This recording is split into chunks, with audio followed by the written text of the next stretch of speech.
God's gonna work it out, all right? Don't worry, just say, good morning. Good morning. Even the troubles are turning. Yeah. Good morning. Just smile and say good morning. Good morning. Good morning. Come on. Even the troubles are turning. Smile. Just smile and say good morning. All right. Hold on. Don't cry. No, babe. No, babe. The troubles won't last always. Be still and know He is God, yeah. Mention His name, all knees will bow. Why those tears? Cause the joy, yeah. Joy of the Lord is your strength. He won't give you more than you can bear. No way. The morning, the troubles are turning. The joy in the morning. Just smile and say good morning. It's good morning. All right. The troubles are turning. The joy in the morning. Just smile and say good morning. Good morning. Don't worry, don't cry. Everything will be alright.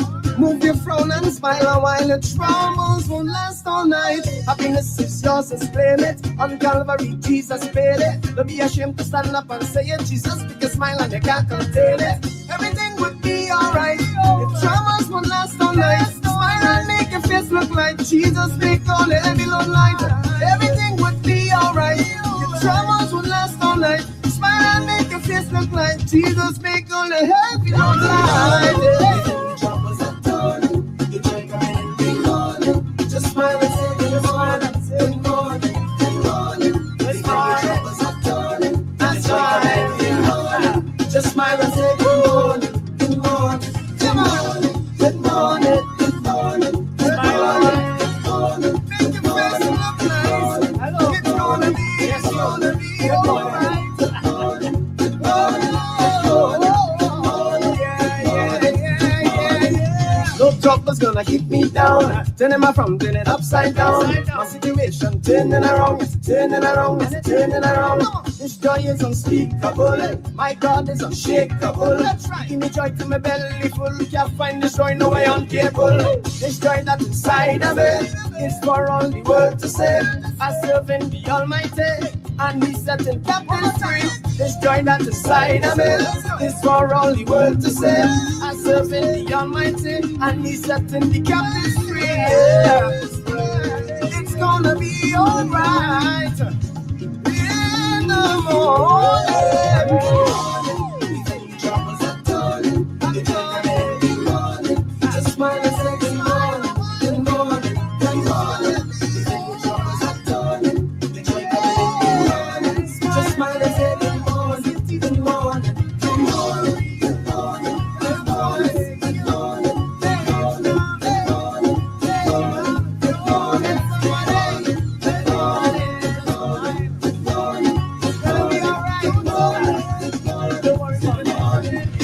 Smile a while and give your face a rest. Good morning. Come on in, come on in, come on in. Come on in. God bless you, Sister Sherry Wright. Hey, Prophet Tom. How are you? Yes, y'all come on in. God bless you. God bless you. Y'all come on. Come on. I feel a stirring in my spirit. Hey. Yeah, baby. Come on in. Come on in. Come on, don't forget to share this, invite somebody. I really feel like the Lord is getting ready to speak to somebody on here today. Hey, okay, we got Ghana, okay, I see Arkansas. Okay, come on, y'all, come on in. The Lord is I'm sorry. Come on in. The Lord is about to speak to you. I feel Him strong and heavy. Strong and heavy. Good morning, everybody. Welcome to that Good Morning Tea. There's no other way to start. Am I on camera? Not yet. Okay. None of us are. I am on Okay.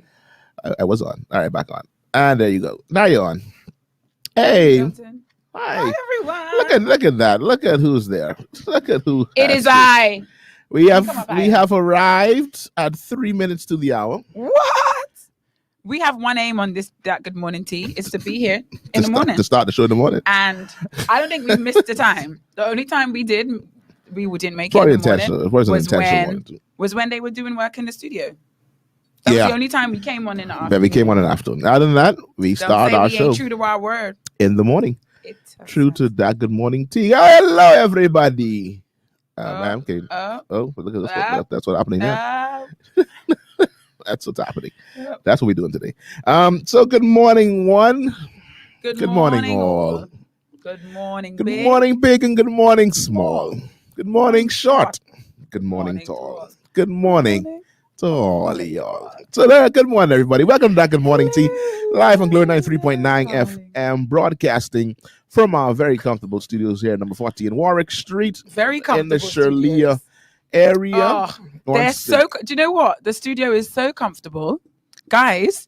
The students in my homeroom who discovered that Good Morning Tea told me, Miss Wilson, were you recording your podcast from your house? That's how comfortable the studio looks. But hey, we can get into that later. We're gonna get into that later. Yeah. And so we welcome all of you, those listening via TuneIn Radio from all over the world, wherever you're listening. Thank you so much for tuning in. Those on the FM dial in their vehicles, listening on Glory 93.9 FM, as Delton, and to those on Facebook. Vera's here having some issues with the camera. I don't know what the issue is. It was quite fine. It was. However, Delton, it's that glare though. Because remember last week we figured out how to unglare. So then I have to move my camera. But those on Facebook, you can see a lot of movements happening. Y'all go with it. A lot of changing in the atmosphere. Fine. Not quite sure what's happening. It's a shift. She's trying to get it. I think she hasn't. I never changed my camera. But that's like, all right. Why? We'll figure it out. Because now I look. I mean. No, I can come down. It's fine. I can. I can higher. You know what? Anyway, there you go. So good morning, everybody. Those on Facebook, we invite you to continue to like and share the show. Come on in. We feeling strong and heavy this morning. Strong and heavy. Get yourself a hot beverage. Okay. I see Julianne. All right. I see Florida. I see Florida in the building. Come on in. I see Nita Mo. Wow. Auntie Lee. Florida coming on. I don't know what I did to Auntie Lee coming this in morning. No. Auntie Lee, I can't help the oil secretion. It's just a thing. Like, yeah. Now I'm self-conscious and I don't want to be on the radio. But you're on the radio and see it. Be in the Facebook part of it. Anyway. Apparently the podcast from my house. The podcast from your house. Anyway. To all those listening, welcome. Happy Saturday to you. Happy Saturday after the holiday. How was your holiday? I mean, for those listening from different parts of the world, those listening via the UK and Africa, yesterday, and all around. Yesterday for us was a holiday here in the Bahamas. It was a holiday. We celebrated. Well, it wasn't much celebration, but we acknowledged Labor Day. First of all, we acknowledged Labor Day. You say, ta. She said it's not oil, it's the blessing. It's the glow. It's the glow of the spirit. The glow of his glory. The glow of his glory. Hallelujah. We digress. As the prophet said at the beginning of the stream, I'm sorry. People say there wasn't much celebrating. I feel like there was. You just didn't know about it. No, but I mean, when they say celebrating in terms of the holiday, there's usually a big parade. Okay, fair enough. A big march. The unions get together and celebrate. Have I ever witnessed this? I don't think you have. No. I mean, there was a tragedy that happened a few years ago, and so they sort of put with the truck. Yeah. Oh, I remember. So it was some restraints placed on it. Okay. And then COVID came. It's like, all right. None of that. Now there are some persons that are opining that there's some political interference with why it wasn't celebrated at all on yesterday. Political? Yeah, because some say, I mean, you wouldn't know this, of course, you're not from here, but there is a stigma attached to the holiday that it's a PLP holiday. I mean, I get it in terms of like in the Bahamas. Y'all could correct me if I'm wrong. In the traditional left and right sense, your PLP would be your left and your FNM would be your right. Yes. Okay. Left is like labor unions, state welfare, POP. That's POP. Yeah. Typically, no. Typically, yeah. In a loose sense. Yeah. And then your F&M Strong is kind term, of like your conservatives. The party of the middle and upper classes. Yeah. Right? No, you're right. Okay, That's- that makes sense to me. That's a true. Okay. So people are, I mean, how could you come on? Yeah. And so, well, there wasn't much of a So I guess if there's no march of the unions, how does Labor Day feel like Labor Day? What about it is laborish? It wasn't much of a labor.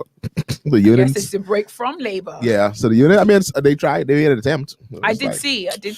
Police was like, no. We said what we said and we meant what we said. We don't do that, yeah. My thing was, hadn't the Prime Minister made clear that there were to be no parades? But they just decided we were going to go ahead anyway. I mean, the Prime Minister also say, like, I mean, the whole thing about people coming together, but then but those things are like done secretly. Y'all want to have parade as per in the streets. I'm not saying I agree with First of all, it was a motorcade. It wasn't in marching. Because then to me, I like a motorcade. It's different. Motorcade, people in cars. There's no COVID passing around. There's no blow the horn. Yeah, blow your horn. I don't understand. But I guess the idea is that would attract people to come out and gather in the street. I guess. You know me, I'm always trying to understand I'm always trying to understand people's reasoning. Where it's coming from. So yesterday was a holiday. Marisha said she had a lovely holiday. I also had a lovely holiday.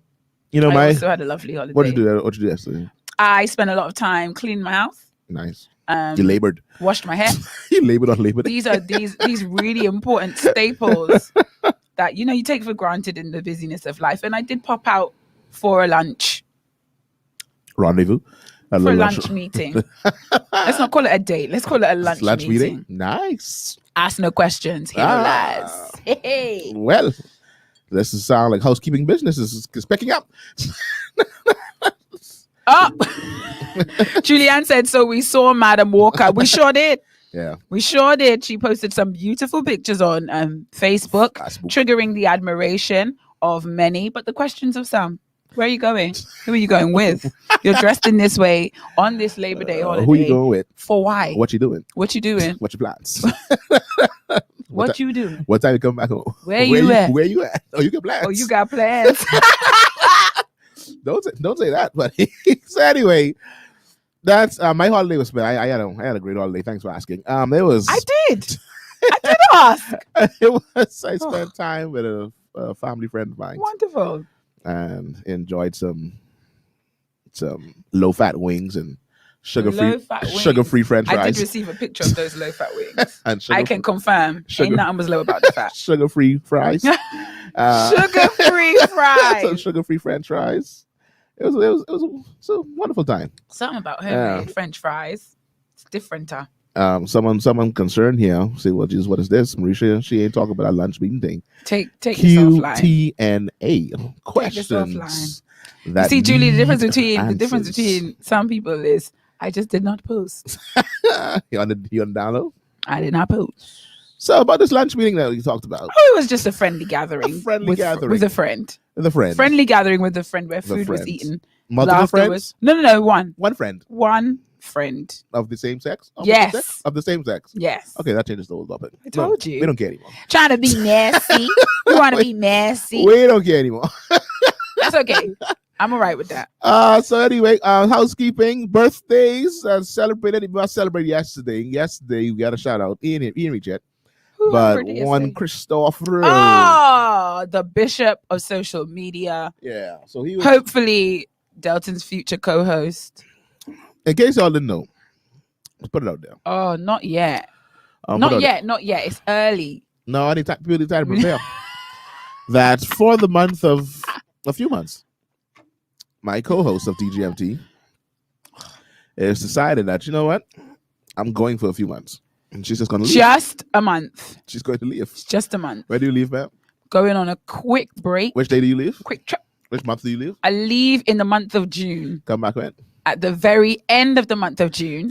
And I return at the very beginning of the month of August. So a few months. She's going from June to August. She's going away from June to August. Delton and his wife, they have the same spirit. And so we're going to need DGMT. We need you guys to be Delton's co-host. We having a competition to see who be the co-host. Yeah, we need some guest co-hosts. I'm excited about it. And so I'm excited. If you feel like you are DGMT co-host material, send us an application. Send us a 5-minute video. Send us a 5-minute.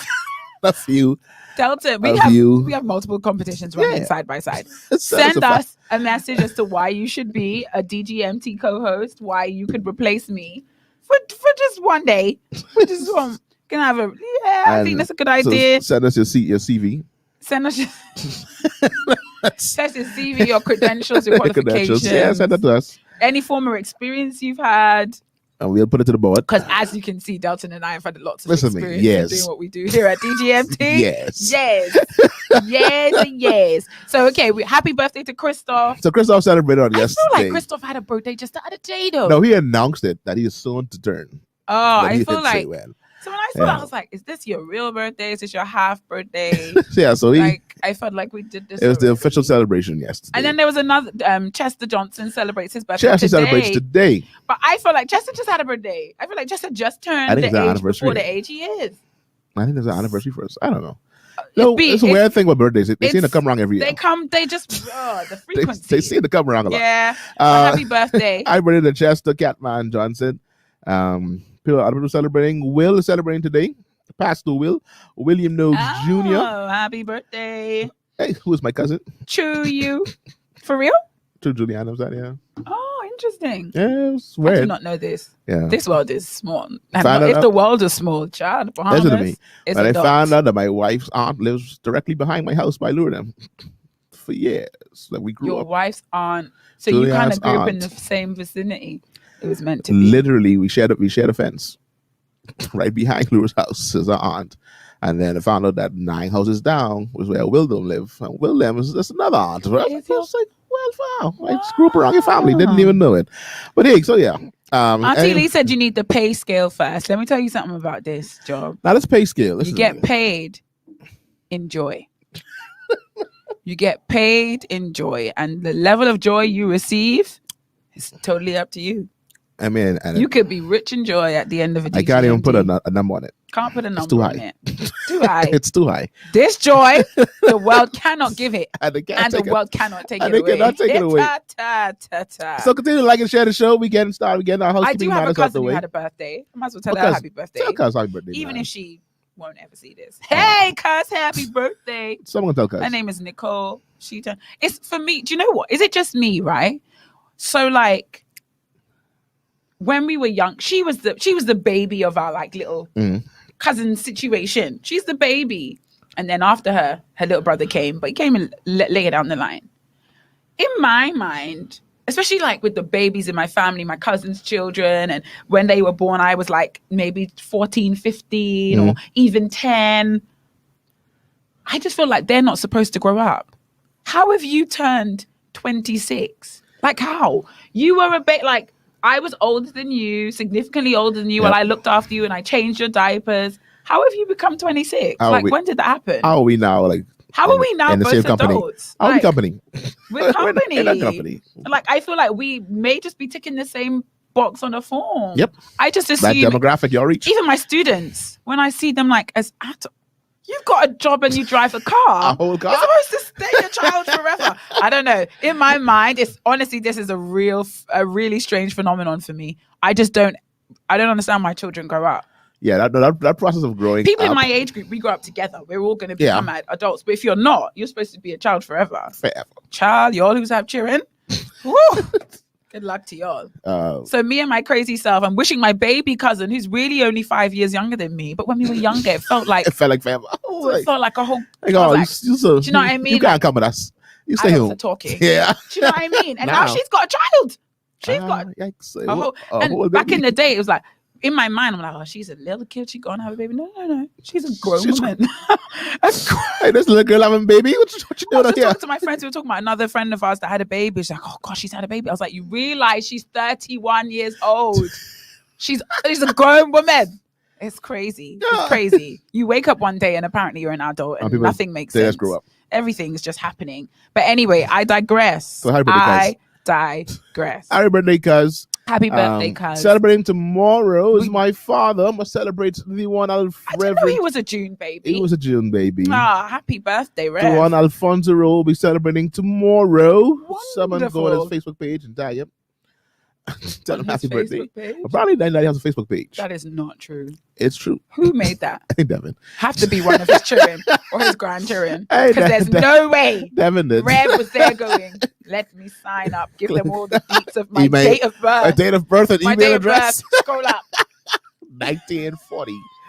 Let's go down to 1940. We had two lifers, and sometimes DGMTers, they're scheduled to meet, so they're not always with us. But Shaquille Riley and Risnell, they celebrated they celebrated. They that celebrated on the 1st, which is Tuesday. I think that was Tuesday. How is it already 5th of June? 5th of June. Yikes! And then another sometime DGMT is celebrating tomorrow as well as Janelle. Janelle is celebrating. Johnson. Who's Johnson? That's my friend. Janelle. Sorry, Janelle. Chandra daughter.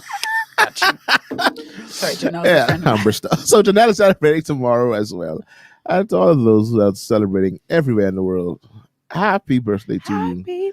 You have a birthday. We don't have any. We sing to you. And so... But you're not singing, Delton. We don't sing. Selling these lies.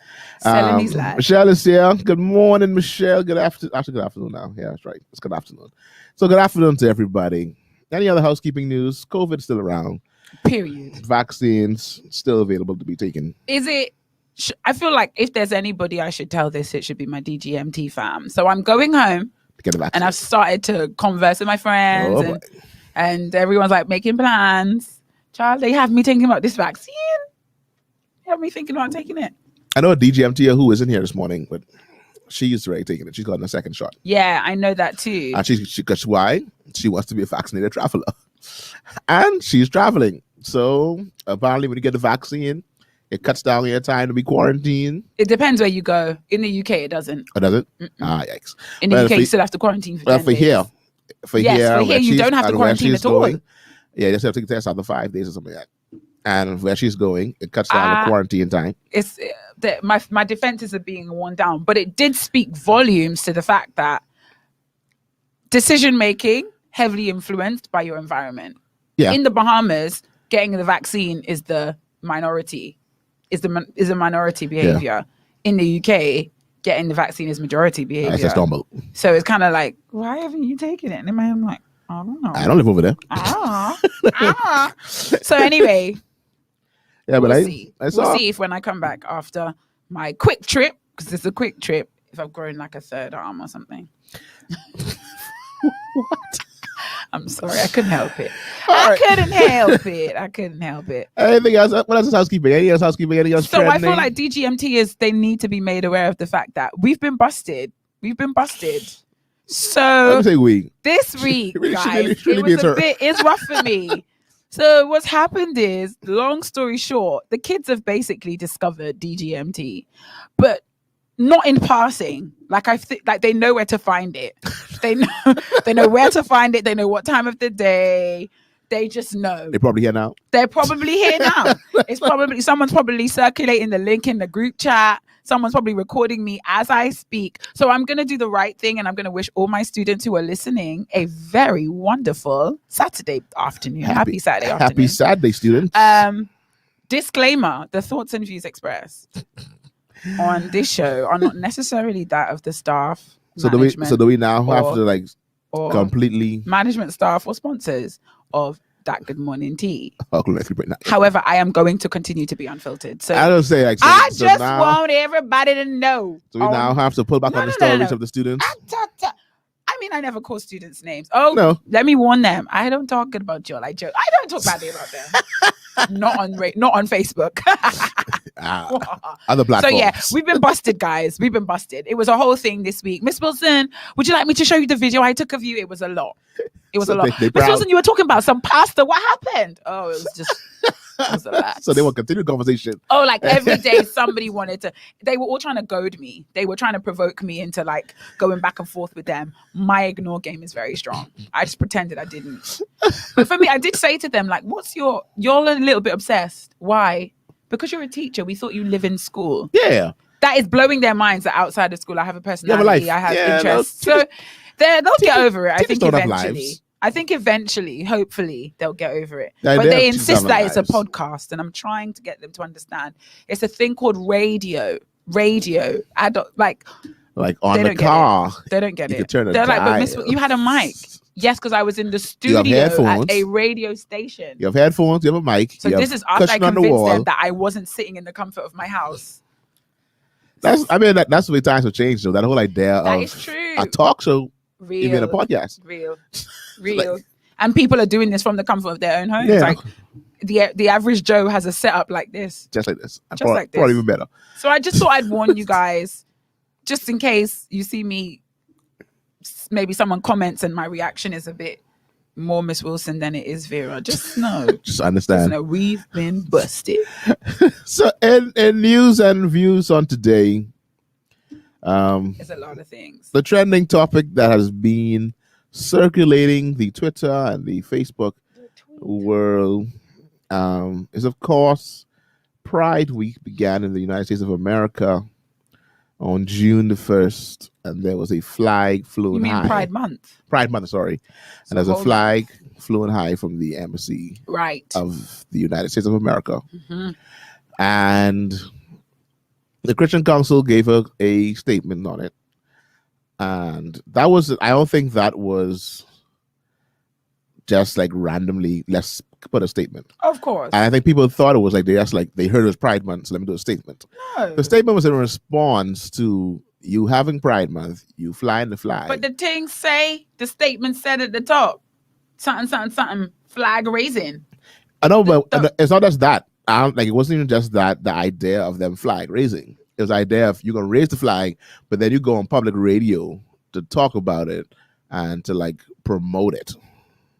That what I think was the straw, the proverbial straw. Right, that broke the camel's broke the back. camel's back. I'm like, okay, I mean, I watched let's Pastor respond to this. Mario. I watched Pastor Mario on Barbershop Talk. I think it was helpful to get the context because not everyone's following. Like not no.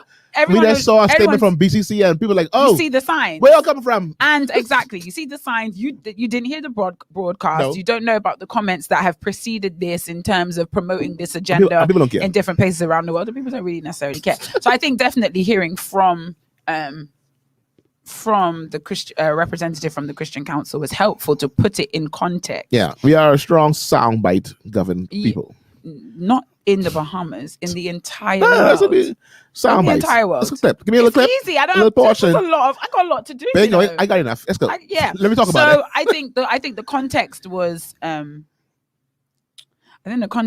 helpful to have. Would it have hurt to put the context in the letter, in the address, in the release? I mean, no, not for the robust for the persons that opposed. No, because they don't matter. I think there's this mindset that whenever the Christian Council gives a statement, well, I'll give it when it's Right. publicized, when the media houses carry it. It doesn't matter what. Doesn't matter what they say. It's always negative feedback. Yeah. Negative. And the kickback. thing is, it's going to be negative feedback from people who give negative feedback. I guess people who Yeah. have positive feedback need to speak up. My stand on the issue, because I know we're going to get to it. Everyone has an agenda to promote. Mhm. We cannot complain if we are not promoting our agenda. Yeah. We have to promote our agenda. Mm. I have no qualms with somebody who believes something and tries to promote that. That's a sign of your conviction in your Yeah. belief. Those of us that are convicted otherwise must do the same thing. Period. I have no problem.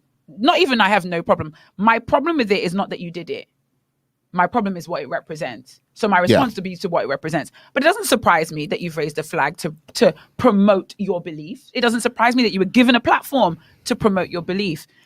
We are so affronted because when we are given platforms, how much do we promote what we believe? Yeah. Do you understand? Yeah, I got you. So we are offended and we feel affronted or accosted or attacked because we are always on the defense and we feel like we have to defend ourselves. No, we should be on the offensive. Should be on the fence. Whenever I get the opportunity to state where I am on this issue, if I'm given a platform, especially, and I guess, of course, in the context of Pride Month, that's what the conversation is around. On a normal day, I'm not going to stretch my arms and say, I just tell you no today, I am against. Do you understand what I mean? But when the opportunity arises, when the conversation is going on, when the back and forth is on social media and the issue is trending, offensive, not defensive. Yeah. Offensive and not defensive. And I believe the Christian Council statement was offensive. It was in case peradventure you forgot. Yeah. In the happenstance that you did not know or were unsure, we are just here to state where we are on the issue. I think that's it for me. I think that's it for me. So anybody who doesn't like it, that's your business. Carry on smartly. If you're not a fan, don't be a fan. Leave them alone. Keep it moving. Leave it alone. I think especially for Glory 93.9, we had a lot of amazing conversations about it on different talk shows. Right. Ambassador Devon was on with at least on Bible Talk. I was also on the other morning with Adrian Francis. Oh, busy week for Oh yeah, no, he was out here. You think Ambassador Devon cleaning the house listening to us this morning? This afternoon? Sure. He ain't got many yet, so I know. He told us we are good clean house. Clean houses, yeah. And we weren't offended at all. Because I know that there's a DGMT right now frying an omelette and making toast. Yeah. Domestic engineer. So I think one, defining that whole idea of the embassy and their rights, because by law, their grounds is their grounds. Right. We can't interfere. We have the permission even to go on their grounds. Right. Because when we give them that territory, we say, hey, this is your country in our country. But I mean, okay, imagine a Bahamian or even an American, a Bahamian, an African, a British person living in the Bahamas decides they want to put a pride flag on their car. Do you understand? There's a certain right everyone has to express what they believe. Yeah.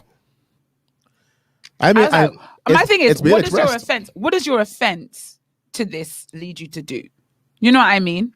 I think that for me is always the question. Like, I'm outraged by it. I'm offended by it. What does that then? What next? What next? Good question. DGMT is any views? What is next? You're very quiet. They're very quiet today. Very cricket. Yeah, the crickets. I feel like Glory 93.9 doesn't do this good. Yeah, no, I commend those who spoke out about it. If you are in that whole social media environment, you realize that the Glory 93.9 family is seemingly in the minority, but we know that's not true. That social media subset is not as large as we like to think it is. It's just that it gets a lot of shares, and so we see it. And because, like Vera said, we don't really post anything otherwise, what we have to say. And we talked about this on DGMT before, like, what do we use our social media for? Of course, we have the right to use it for whatever we want. But when we look at the context of social media and the kinds of things that are being promoted over social media and the kind of environment that exists, do we have a greater responsibility in how we use our social media pages? We have this conversation and we keep coming back to it. And, we talked about, we shouldn't necessarily use our pages to Bible bash. And there's a level of ineffectiveness that can come from that. But at the same time, everybody else is promote what they believe on their social media. I'm unapologetically. I'm strongly for that. For what? That minister clapback. I need some of that. That person who's going, this is really just for moisturizing. So if you're looking for something that's going to help you smell better for your lunch dates in the future, this is definitely not it. I didn't come here for it. I did not come here today. This is strictly for moisturization. But it sounds like DGMT is quiet on this issue. Mostly when they're quiet, they're agreeing with us. They probably agree. I think one of my issues. One of my concerns is there, like you said, is there a fix? So to say, it's probably a bad word. Of like, how do we address this as Christians in social media? Do we like say, all right, we are against should we make a statement? That's what I'm saying. Because should we make a statement that says we are totally in agreement that this particular set of people should not be discriminated against? However, we don't agree with their lifestyle. Do you know what? This is how I feel. I feel like most people on my social media, as much as all I use my social media for is jokes about being a teacher. Pretty much. Plenty of kiki I find online. Delton has frozen me in a really awkward position. Okay. I feel like based on who I am, how I conduct myself, my conversation, interactions, there are very few people. I mean, there's some distant, really added me after meeting me one time. Yeah. There are very few people who know me well enough that don't know my position on that. And that's because of the life I live, not necessarily because when something happens, I react and respond or feel provoked enough to come out and say, just so you know, this is where I stand. I feel like the Christian Council did that because they represent a body. And I think they represent a body that has been in constant light and under scrutiny as a result of this issue and the conversations around it. But I feel like as individuals, I feel like if you are so moved to do that, go ahead. But I feel like it's less about and especially because we don't just want to say what we feel for saying what we feel sake to prove a point to somebody. Yeah. We want our stance to impact change in other people's lives. And so I think it's about making the decision as to what response would achieve the desired outcome. That's one of the ways I conduct myself in an argument. Like if I'm in a heated discussion with somebody, I'll stop and think, what's my desired outcome? If I scream in this person's face, I'm not going to get my desired outcome. No. If my desired outcome is to make you cry, I'm about to scream. You would feel better though. If my desired outcome is to convince you that I'm right, I have to change my methods. And I think it's about our desired outcome, our method. And I know Pastor Denzel has talked before about us using kind of the words like method and strategy as if it's a special issue that requires special attention or a different kind of like we got to go to boot camp to train for how to react to this. Homosexual identity. Right. Yeah. I just think it's more about what do we desire to see? Transformation. What brings about transformation? Truth and love, period.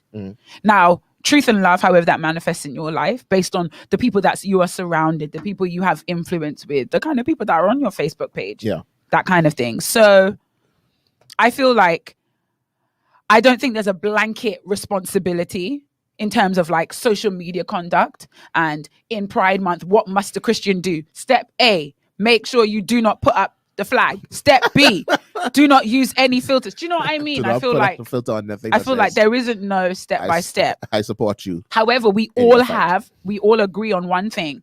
Two things. We agree on what we believe and we agree on what we want to see happen as a result of our faith and our beliefs. So as a child of God filled with the Holy Spirit, who is and God has positioned you where he's positioned you, given the influence he's given you, the personality he's given you, conduct yourself accordingly. That's my 2 cents. Sila. Yeah, Silo. Hey, Jody is here. Jody said she wasn't me yet. Jody, thank you for coming. Jody breaking some rules. We appreciate your input, Jody. You did push. We really do appreciate That's you. very good. What's your desire to go? Nita Mo said she agreed that the whole idea of cleaning and listening. She said she's in the midst of making Johnny bread. Johnny, Anita Mo, you don't come on. Advertising what DGMT advertising food. And you don't bring that is not safe behavior. 14 Warwick Street. Number 14. You know where it is. You know where it is. So it has been the talk of the town. It's been the talk of the town. The supporters are very much out there. I don't have any social life, but if I had a social life, I wouldn't talk about it. But it's out there. I've seen a lot of my Facebook your faces. They have the flags up and they are standing in solidarity with their brothers and sisters. Which to me that aspect of it is just like what are you talking about? It's trendy, Delton. Because to me, like I still don't get that idea of what are you standing in solidarity of their privacy. But I mean, again, and I've said this before, some people would equate that to, are you telling white people they shouldn't stand with black people for equality? It's the same kind of thinking that's going on. They have that thinking, but I mean, it's not the same. It's not the same but thing. That's what they think it is. Anyway. However, ultimately, I think because it's trendy. Yeah. So, and then speaking of the whole idea of freedom, we go to today's topic. Which one? Speaking of today's, the things speaking I of sent freedom, you. Okay. And the whole idea. Let's get into it. Get straight into it. What has changed in society? Ah, my God. What society is now deemed normal? What is and now, the function and the roles of men and women. So all this seems to tie in somewhat, some very shape perfectly. or form. I put a topic out there on my Facebook stat. Huh? You downloaded the thing I sent. Yeah. Whatever. We had the this discussion. We sort of broke it open. Sorry, what? During the post for Pride Month, I learned about pansexuals. Yeah, pansexual is definitely a thing. What's that? Is that the fluid one? I can't remember. That's the fluid one. Hello, hi, Marisha. Please, pause. I can say that. Pause. Yeah, that's people who are attracted to people regardless of their gender. So you don't see gender. That's what they say. You don't see gender. So I see your heart. I think that's what they describe it as. So I don't see. I don't fall in love with you because you are a male or a female. I fall in love with you because of the qualities you possess, if I remember correctly. Very, very. And that is the P of the alphabet crew. They just love humans. They just love humans. So they included in that the people that love animals too, because if you feel like you got to distinguish a love for humans, we have a distinction for people whose love doesn't extend to humans and is naturally inclined to other creatures. There are like trees. There are lettuce. No, there are people like that. There are. I can't remember what they are called. But there's. And I feel like it's very obvious to me, but clearly not to everybody else who kind of subscribes to this philosophy of free love. Where's the line? Because somebody will tell you. And all feelings are valid. What you feel is what you feel. We can't do anything about it. So we're gonna move the boundaries to accommodate as much as we can. So when a person wakes up and says, "I am naturally inclined, my natural instinct tells me I am attracted to children," where do we stop? And I know that bestiality is illegal in many countries still. I say not all. In many countries. Anyhow, I just wanted to throw those two out there because it seems like the natural progression or succession of this. But then see the argumenters, they don't go that far to say that No, I don't think they go that far. But my thing is, you don't have to go that far to see that far. I'm looking down the road. I don't have any plans to walk down it, but I can see that the corner's right there. Yeah. No. I can see that we're about to bank this corner if I don't stop this car now. I remember telling the story when we were over in the next room, over in the other studio, or in Studio A. This is Studio B. When we were in Studio A of Forest Street, telling the story of Law and Order SVU, which is about 15, 16 years old. When facts. When Stabler and this guy was interviewing, and this guy talked about his love for children. Oh, I've seen that one. I've seen every last one of the old ones. So I saw that one. I'm trying to catch up on the new ones now where Stabler is back. And the guy was talking about his love for children, and Stabler said that's just sick. That's never be normal. The guy said that's normalized, and Stabler said it'll never be normal. And the guy was like, "You said men loving men would never be normal either, but look where we are now." And then it just faded to black. And then dun dun. Gluk, gluk. So the idea of what is normal, as we can see, has changed. She said she sent the. Yeah, I see the yeah. See, and in the corner of the graphic, it says hearts, not parts. That's what it says. I can't think straight. It says that's what it says. I'm not making that up. Yeah, I can't think straight. Yeah, no. This one's hearts, not parts. I see hearts, not parts. Yeah, so that's the and so we don't think of that line. I think that's Prophet Lonzo always say that once you're not living under the Holy Spirit and God's guidance, all things are permissible. All things are permissible, and I think one thing I find very dangerous is the bandwagoning effect, because I know that there are a lot of people who agree with homosexuality, who believe it should be whatever, but don't necessarily agree with all the other variations. But you've jumped on the bandwagon and they've banded all these things together. And you can't jump off. And you can't jump off. You gotta be on it. Can't jump off. Because if you're one of us, when we wave our flag, you have to wave our flag too. But the flag is the flag. And the flag represents all of us. And so if you're gonna raise the flag, and some people like to put black and brown in the flag because apparently all of those causes are equal. And we talked about that with the whole Black Lives Matter thing and the hashtagging and the culture of hashtagging and the impact that has. Saints, be wary. Be very careful when you jump on these bandwagons. Because I believe you can subscribe to part of the philosophy of a thing and not the rest. But the world we live in is saying, if you come in with us, you come with us. This cliff we driving off, you come in with us all the way over. You can't decide I want piece of this. No, you got to have the And I think whole this is a plate. perfect example, because the fact that we're just hearing about this, anyway, I just that little graphic took me out. It sent me sideways just now. And the comment is, we try to live our lives a la carte. So we try to live our lives a la carte. Buffet style. However, no. I ordered a meal. This is a meal, so you can't pick what you want to get. I got you. You can't say, I want this separate. I want this piece from this piece and that piece from that piece. When you order a hamburger, you're not gonna be like, and I want a meat too, and I want the bread too, and I want the no. You order a hamburger, you get everything involved in this. So we don't take off the lettuce and the tomato. Yeah, no. Now you gotta ask for it. And if you want to take that off, make sure we don't see you doing it. Yeah. So you got to have that whole meal. You can't decide that you want some alcohol. Yeah. If you support the homosexual, you support the entire. And again, I feel like there's some of us for whom that aspect of, pride promoting, that's not even on our agenda, but we have to be careful of some of the things that now come along with that too. Yeah.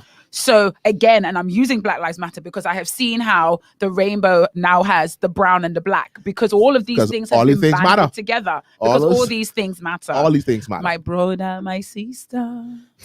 You've got to be aware of the time. You've got to be wary of the times. Jody going. Jody says there's no lying. I feel like they consider that to be a moral issue versus sexuality. It's interesting that the same persons that push the LGBTQI are the same ones who are huge anti-Epsteiners and Weinstein. What his name is Weinstein. And Weinstein. You think about the 70s, the 60s and the 70s. Sexual freedom leads to sexual freedom. Period. Freedom. Like there's no once you bust this kind of worms wide open. You in that world. But you look at disgusted like men who have, certain proclivities to women, excessive. Because I wonder if people who push LGBTQ also promote Hugh Hefner and his lifestyle. I wonder if that's all banded together in that too. It's probably degrading. They probably say that's degrading. Is it degrading? Because, women making their choices to do what they want, and I mean we are right on the door. We are right on the door of our next topic. Right there. We're knocking on the door. Bust it open, Delton. Kick it down. Hey everybody! So this topic is quickly gaining traction. I'm gonna put a picture up for those who are on Facebook. I plan. This is one of those few weeks where we had a plan because we told you last week what we were going to talk about. Yeah. So and I planned how I'm going to address this. I'm not going to say my opinion. Here is the picture for those on Facebook, and I will try to do a description. I will use my imagination, my descriptive words, and describe it for those who are listening via radio. So the picture is up on our thing now. And the caption is, "Men, how do you feel about this trend of women proposing?" And in the picture, we have a female with braids past the lower back. I don't know what that's probably 30? What's that? What length is that? Long. Say long braids. Stand on one knee on a beautiful sunset beach. Looks to be probably Miami or one of those American countries that have beaches. Doesn't look like Bahamian. This is my description. Male is wearing a green pullover, right? Green hat, black basketball shorts, some tennis. She's wearing a crop top. A black crop top with some version fitted bell bottom pants. I was gonna say African print. All right, and she looks to be pregnant. However, I don't want to assume. She is pregnant. I don't want to assume. She is very much pregnant. Ma'am? She is the kind of, I hold my belly for no reason pregnant. I've seen some persons. No. The way she's holding her stomach, she's pregnant. And she's down on one knee in the sand, holding what appears to be a ring. And the guy is holding his face emotional. Can't control himself. And I guess she's asking the question, will you marry me? Now, can I add another layer to this conversation? This is an onion. Let's go. This is not, our discussion today is not necessarily or is not solely, do you guys agree with this? Our question is this godly? That's our question today. Because I think whether you agree or disagree is a matter of opinion. You could say your opinion and we could carry on smartly. Yeah. But DGMT is we like to get into the meat of a thing. Of course. We are here to get to the meat of it. Wow. Is this merely a matter of preference? Merely I just would never. I don't want this for myself. If a woman ever did this to me, I ain't here for it. Or is this, my friend Jody tells me she's about to do this, and I have to sit her down and explain to her that God would not be pleased. Just in the same way as if she told me she was about to sniff a line of coke, or she was about to go and fornicate, I would say, sis, God would not be pleased. So this is beyond, do you agree or disagree? Please, of course, tell us how you feel, whether you agree or disagree. But at the same time, is this just a matter of preference? Because I feel like I can assume 90% of us are going to be like, hell no. Because traditionally, that's not the way things are done. No. Traditionally, that's not the way things are done. However, DGMT is always about challenging tradition and the things that have been passed down to us, what we've been taught to do. Find the root. Is that where's the root? My disclaimer at the beginning of this was, I'm not telling you guys my opinion to the very, very end. So I don't want you to, I want you to know today I play advocate entirely. I'm playing every single side. And I'm going to do so without apology. Is this just a matter of preference? Are we stuck on tradition? Is this really that bad? If you're listening via radio, you want to give us your opinion on Facebook, the number to call, 828-3543, if you want to call in and don't want to type what you have to say. 828-3543. Today is not the day you don't share. Text, Today you must share. If you're texting, it is 828-2543. That's if you want to text or WhatsApp a response, 828-2543. And if you want to call in, 828-35. So 3543 is the number to call, 2543 the number to text. I'm asking the question, and the way Mother Will put it, is it godly? The whole idea of this trend of females now proposing to their male significant other. Let me get some of the comments of what persons have said already, because some have already put their lines in there. In the sound. In there already. Start with Basal. Basal was like, but sis is pregnant.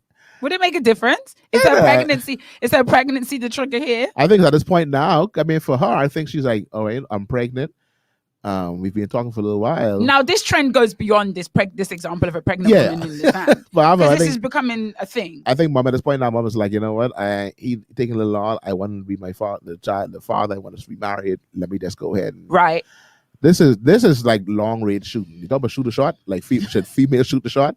Mom here, she got a sniper. She going long. It's just a long shot. She done gone past this little that's regular. Let me slide in the DMs. This is like we done be in the DMs. We talking. You taking a little while. I got this. Stephanie Basil Mundalis says foolishness with exclamation and capital letters. Stephanie, why is it foolishness, please? You got, and she said, and his hands over his mouth. Honestly, he's emotional. That was what made me feel like this has to be staged, because no man would react like, oh my God. He's emotional. He's in an emotional state right now. He couldn't believe it. He's honored to be chosen. Or is he trying to cover his disgust? Which one? We can't tell. Yeah, says, well, what a time. And she's mad. She has to go. My gosh. Try to get a statement in there. All the statements. Yeah, throw in a statement, Jody, and then dash. Basal Lashan says, this is crazy. Why is it crazy? And she says, no, it's not godly. Qualify all of these statements. What makes it not godly? So she has a whole baby in her womb, and she's the one proposing. I mean, listen, if you're strong enough to carry a whole baby in your womb, what is it that you cannot do? Hey, but as well. Stephanie says, pathetic. These terms are coming. Stephanie feeling this deep in her sanctified soul. Who's this? There's a scripture out there. And the scripture, let me find the scripture that she quote. I want to see that. 18:22, I believe. Let me goggle. That's find wife. Goggle. Is goggle working? That's he who finds a wife finds a good thing? Proverbs 18:22. He who finds a wife found a good thing. Okay, I'm ready for you. And obtains favor from the Lord. Question. Does a man find a wife when he gets down on his knees to propose to her? That's not finding a wife. Because when does the finding of a wife begin? When you see her and y'all start talking to each other, I found a wife. So, honestly, I don't feel like that scripture is definitive evidence to say that this is ungodly. Evidence. Evidence. Because the moment when a man gets down on his knees, let me put out my ideal scenario. When my husband to be a Tabashaya proposes to me, he's only going to catch me by surprise based on his method and his choice of the day. Not because we have not already spoken about this. The fact that we were getting married would have been long established before he proposed to me. So he did not find me when he got down on his knee. So to say women shouldn't propose because a man who finds a wife finds a good thing, he did find her. He slid into her DMs. He chased her down. They've been going because they is go and everything going down. She just got down on her knee. At what point, in fact, what defines a man finding a wife? Because when I thought about this topic, that was the first scripture that came to my mind. But I was like, actually, that doesn't necessarily, biblically, we don't necessarily have a model for how a man should go about proposing to his wife. Because firstly, getting down on one knee with a ring is very like last 500 years. I don't know. I think that's probably something we have to do. Find when this whole trend of the. I know Abraham did not have a ring. No. Adam definitely didn't have a ring. Where the goat? Well, let me for Abraham. Where the goat? I ain't even think Peter them had ring because they the most recent set. Peter probably among the last in the book that we read, the Manual of Life, who we know had wife. Paul say he wasn't on that run. He was busy doing the work of ministry. Getting down on one knee, proposing to a woman is new if you think relative to history. Yeah. So to say that a man finding a wife is defined by the fact that he gets on his knee to propose to her, I disagree entirely. Let me get some rest of the comments in here. My phone. The phone ringing. Who's that? Oh, my phone is. That's someone who needs to. That's someone who needs to. While Delton does that. So Bissau, I'm just throwing out the counter argument. The counter argument is okay, all right. I just saw the person send me a message. Proposing is the getting down on the knee the moment you find your wife, or does that happen before, or does that happen after? Because the next something to talk about is the fact that in 2021, a ring absolutely doesn't mean nothing. A ring doesn't mean anything until the certificate is signed. The what? What's that? The certificate. What happens between ring and wedding in 2021 is a whole new world. Back in the day, you could almost guarantee that a person who was engaged was getting married. Now, I'm not celebrating until that day. I was finished. Until I put on my wig and draw my eyebrows. No, ma'am. And I break a little bit of sweat in the church. And then the preacher says, you may now kiss the bride. That's when you celebrate. I told you the certificate. And when I say certificate, I mean the one where they sign it in the church. I witnessed you signing the certificate, not the one you did with the J. So again, this whole thing about he who finds a wife finds a good thing, so women shouldn't propose to men. That's the man proposing to the woman isn't him finding her. As a commencer is in my chat. Okay. Says, I don't know if it is legal, not much biblical. The man proposed to give his name to her, and she accepts to come under his house. Propose? Is she giving him her name? Because that's a legal issue. That's a cultural issue. Because in 2021, a man who proposes to a woman does not in that moment give her his name. This proposal but I am proposing to give you my name. Hold on. Yeah, but this moment here could very easily translate in a church as a woman taking a man's name. This act in present day does not translate. I understand the principle of the commencer. I do. I do understand the principle. But in real terms, this moment of proposing, because there are men proposing to women who do not take their names in the end. Yeah. Women who will fight, kick, scream, shout, because we don't want to talk about the fact that women shouldn't propose to men, but then women are also not taking the name of their husbands when they get married. And apparently we don't have an issue with that. That's okay. That's not ungodly. So hello, hi. Let us iron this thing. This whole cloth is a big cloth. It's very big. Put it on a big ironing board and let's iron this out.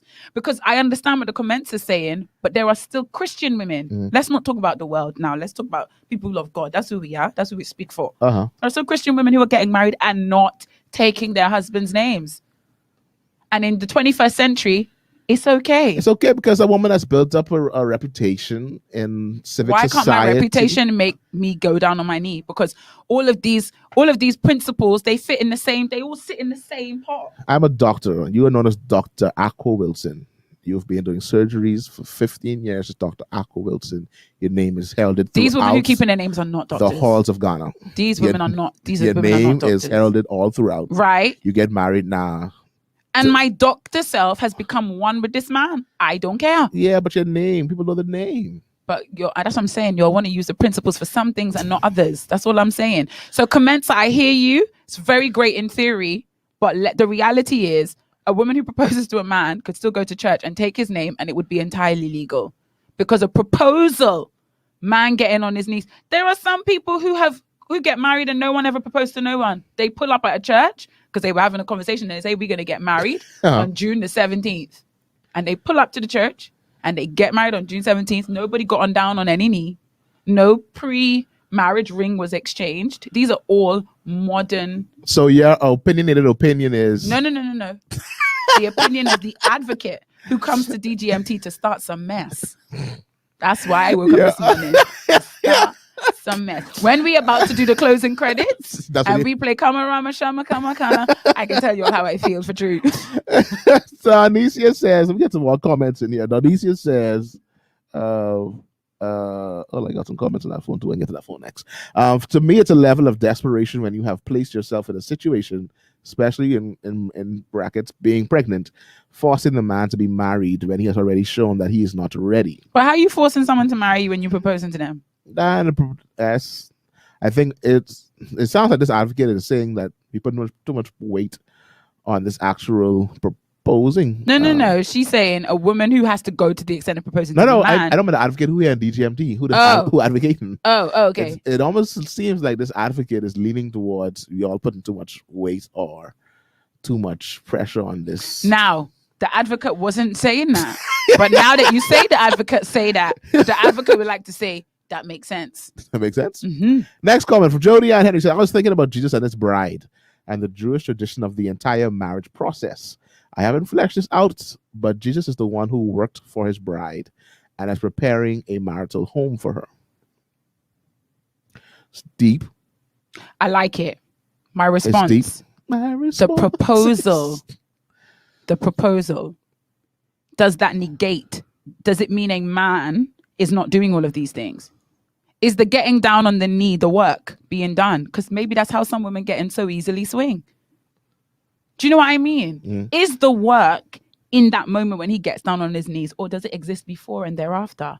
Are we putting too much emphasis on these moments of these, what's it called? These statement moments, the things that you want to post on the gram. It's public. Yeah, it's public. You want to post the engagement on the gram. You want to post the wedding ceremony on the gram. But then it's on those measures we say, oh, he's a man because the wedding was this big and he paid half, or he didn't pay for it, and all of that kind of stuff. Are you telling me those two things cannot simultaneously exist? I'm not saying they can or cannot. I'm asking y'all who's saying this, anyhow. This don't look like other Jesus. Comments. Basal, we go through the comments fast. I have a text. And I came ready to fight because I knew everybody would be on one side. Don't worry about me. My feelings won't get hurt. I feel like shooting a shot and proposing is two different things. That's from Basal. Shelley says the fact that he is shocked is ridiculous. Do you know what? Because in my head, this was another thing I thought about. I thought about the fact that Basal said shooting your shot and proposing is two different things. Again, I'm going to use myself as an example. When my husband to-be proposes to me, it's not going to be a surprise. Only the circumstances. We would have had long time conversations. In fact, it's very likely we would have had a date set already by the end of 2022. Elaba Shaya. That just came to me, guys. Hey. It just came. But my thing is, if he so in that moment she gets on her knees, that's a gimmick. Because we'd already decided we were getting married. Mm-hmm. That's a gimmick. He could have not gone down. I could have not gone down, and we would have still ended up getting married at the end of 2022. I think if we look at this photo though, in his expression, oh, he's a clown. Based upon his expression, oh, clown. He's surprised. He didn't see this coming. I mean, no, but imagine me again advocating. Imagine me and Mtomfeo, right? Yeah. Done talk about marriage. We getting married December 2022, right? We still trying to decide if we're gonna do this in the Bahamas or we're gonna do this somewhere else. Because plenty of people of my friends in the Bahamas is feelingsy, but I have family elsewhere. Big screaming. And then we just carrying on smartly, planning. We already found the venue stuff. Everything just moving, and kind of in my mind, I'm like, at some point he might propose because I've made it known that I'm interested in having I'm interested in you proposing to me, and then I turn around and propose to him. Would he not do that? Would his face not be just like that? If based upon my feeling of who Otofeo may be, he'll probably grab you by your hand and say, if you don't get off this ground. Want you to know. His face would. I want you to know. Otofeo would probably laugh. Exactly. If his face was like this, I have a problem with Otofeo. He ain't the one. Move right along. Jody Hat says, Jesus said that we didn't choose him. He chose us. You're bringing me back to my point. Proposing isn't choosing. You didn't choose me when you proposed to me. This is true. That shouldn't be the case. If I feel if your choice of me is confirmed and you get down on your knee, we probably had this thing wrong way round. Now I know, based upon we had the event at Salt City a few weeks back, looking at marriage and stuff like that, and Lionel Bonamy, who was one of the presenters on the show, a faithful DGMT who I don't see yet for the morning, him and his wife Shakara, Lionel proposed to Shakara, asking her to be his girlfriend with a ring. Right. So at that point, that's the choosing process. So then, should this ring be done earlier? Should there be a proposal for? But Delton, that raises a whole next conversation as to what point do I know? Because we talked about this before: dating, going, boyfriend, girlfriend. At what point do you know that this is the one? So I was saying, so should this ring then now come and I know what this is the one? So this is not proposing for marriage. This is proposing this is a proposal for me for the rest of my life. And I'm speaking from my filter of what I want. I want when my one chooses when my mum proposes to me to have known long time that I was his choice. But for some women and in plenty of relationships, I will acknowledge in a lot of relationships, it isn't until he gets down on one knee that she realizes, oh yeah, it's confirmed he wants to marry me. Yeah. And in those cases, then of course, this is the moment of choice. But I feel like for me, and I'm very aware that I'm speaking for me, that moment is not the moment. That can't be the moment you confirm to me. Because then on the spot, I have to decide if I choose you back. Yeah. And that's the crazy that's why in 2021, people will have a ring today and no ring tomorrow. Yeah. Because you only realize they chose you when they got down on their knee. You had to make an on-the-spot decision because the fact that he chooses you doesn't mean you choose him back. It's just truth. That's why you propose in secret. Guys, I'm about to turn off the engine. Let me get, because the comments is down a pile up, but let's see how much we have there. So let's get through these comments. Let me get to the texter first. We have a texter that says, I need to say again, nobody should come for me. I'm just advocating. How to check it down, man? I did it on purpose because it's not even. And everyone can see you in the space, but they can't see me in the space. Sorry. That's okay. Okay. Right. So Dexter says, quotes of scripture, Ephesians 5:23 verses 25. Ephesians chapter 5 verses 23, and then 25 and 26. And this is from the New Living Translation. For a husband is the head of his wife, as Christ is the head of the church. He is the savior of his body, the church. For husbands, this means love your wives, just as Christ loved the church. He gave up his life for her to make her holy, clean, washed by the cleansing of God's word. Based on this scripture and what, in my opinion, this is in caps lock, in my opinion, the act of proposing represents, I believe the man is supposed to be the head, the band of protection, as Jesus the pursuer, the one who gives up his life for her. This posture on the knee seems like the woman is giving up her life for the man when she's being told as woman to submit, not to give her life. The man is told to love the wife as Christ does. Pursue your wife, love your wife, protect her, wash her with the word. As a result, in my opinion, this woman's proposal is ungodly.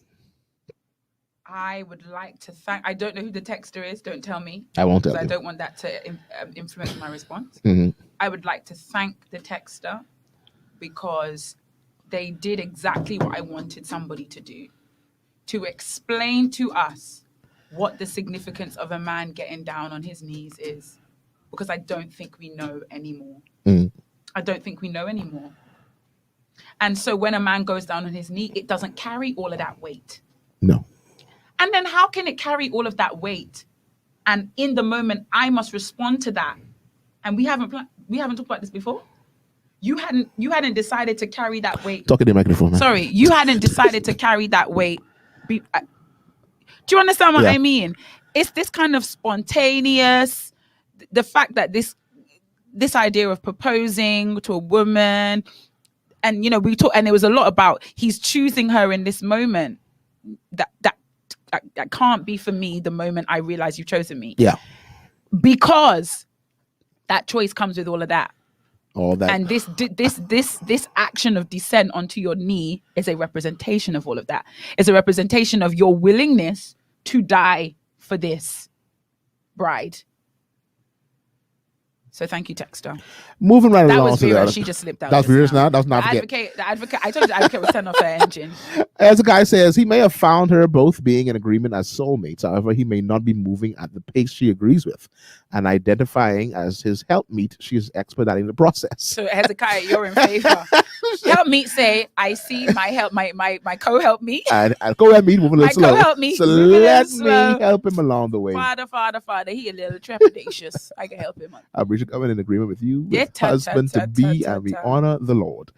Jody said, I wish I had more time to flesh it out with y'all because I know the marriage process is much deeper than the statement that she made prior. Jessica is here. Hello, Jessica. Jessica says, but in order for her to make this decision, she had to go through a process that he himself did not yet arrive at. But why is the fact that she's on her knee telling you that he didn't arrive at that? Because when the guy gets on his knee to you, you should have arrived at yours. So why can't it be vice versa? So the question begs, did he find a wife or did she find a husband? Basal says, okay, so the women are already discussed with the man about marriage in regards to this picture. So what? I mean, the picture's a representation of a bigger issue when we're proposing to men. And I feel like that the circumstance can exist in a situation where the woman and the man have already agreed to be married. Like, this isn't the moment they made up their minds. Like, that was a made up mind decision. They'd already done that. Should I be? There could have been a day. I'm saying it can exist at the same time. A lot of the time, I don't think it does. I think it is exactly what you guys are describing. A woman trying to rush a man, a woman who's desperate, a woman who feels like, her priorities are in a better place than his, etc., etc., etc. But I don't feel like we can say categorically this is always done in the absence of a man and a woman having already agreed that they intend to be man and wife. So, because the assumption is a woman who gets on her knees, and this is the advocate speaking, a woman who gets on her knees is trying to force a man to do something he doesn't want to do or hasn't yet decided he wants to do. And I don't think that's necessarily true. I think it can fully be in a situation where a man has already decided that he wants to thing. And he may have said, I don't plan to propose to you. I don't plan to do that whole big thing. We're just going to have a very nice wedding. I done chose you. I'm not getting down on my knee. Now, based on what the texter says, should a man always get on his knees? That's a whole separate issue. If that's the case, I failed. What? Because the getting down on the knees is a representation of the representation of the sacrifice the man is willing to have for the woman. So men who just slip a ring, say, how you feeling? Marry me? Not marry me? I've heard stories of men and women, they went to buy the ring together. They went to buy the engagement ring together and the woman put it on her hand and that was it done. Finished. So in the absence of the descent to the knee, what is the alternative? You see, I'm just trying to throw some things out there because, we're defending men getting down on their knees and not women getting down on their knees because of the significance of that action. Yeah. So what about when that action is absent? What replaces that action? What is the alternative? And the alternative to that, if you're saying, okay, it's when he says I do, or it's in his wedding vows. Well, what if he says that those vows might be the same, having had a woman go down on her knees? Do you see what I mean? Especially in a period where I think a lot of men getting on their knees have no consciousness of the weight of the action, as per the text's comments. Yasmin says, I'm not sure what's wrong here, but the principle of head of the marriage is being challenged here. Traditionally, and I dare say biblically, the man is head, To me, this image confuses that notion, that point of man being head. Vasal says, I feel like women proposing are women who are rushing because if they discussed it, why is she proposing? She should wait or continue to pressure him. I don't think you want to pressure him. She's basically taking it into her hands. If you have to pressure somebody, I don't think that's how you want to enter your marriage. My humble opinion. I don't think you want to pressure somebody into marriage. And it's actual reality that every person in a relationship has had the conversation of marriage. You'd be surprised, Jessica. I don't know if it's a reality. In Jewish tradition, the bride has the ability to break the marriage off even after being betrothed and before her groom returns to take her to the marital home. Jody going deep in this tradition. Yeah. I know this. No, but then I know the Jewish tradition at all.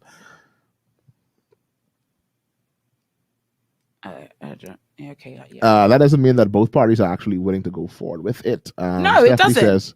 No, it doesn't. Stephanie says, Vera, I hear you advocating loud and clear. Oh, no, of course. But it's still a no for me. Stephanie didn't come. Stephanie, the people that came with their Bible, Stephanie just said, foolishness, pathetic. It's a no for me. Stephanie, I was simply saying, back it for me. Let me hear you. Basal says, proposing is a lot of pressure because whatever answer given can change the relationship drastically. I think was it Vera or Advocate? One of them. No, the Vera said, when my man gets down on his knees, he's going to have no confusion. There's no pressure. What my answer's going to be. So I think in the term, and when we use, I guess this all still is based in our time. When it gets to this man proposing, there shouldn't be any pressure. There shouldn't be. Yeah, of course he might be nervous because it's a whole. I shouldn't be nervous if you say no. Nervous, like she might say no. She might say no. How did we get here? So why am I here if you might say no? How did we get here? How we get there so fast? The knee shows a willingness to carry and take the lead. But you know what? This is a symbolism that has been lost, and I think it's beautiful that this conversation is reinforcing the symbolism of going down on one knee. Mm-hmm.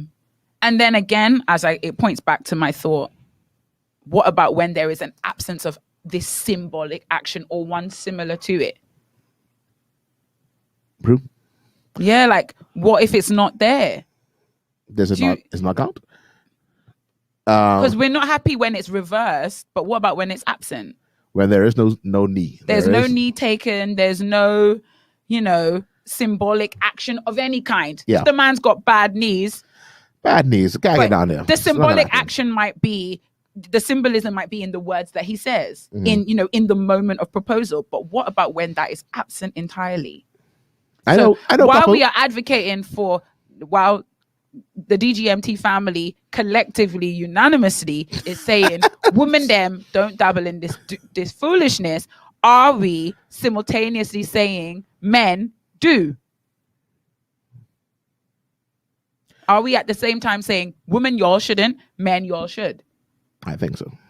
Okay. That's all. But I also know a couple on that same Salt City event where the man and woman, there was no proposal, there was no engagement at all.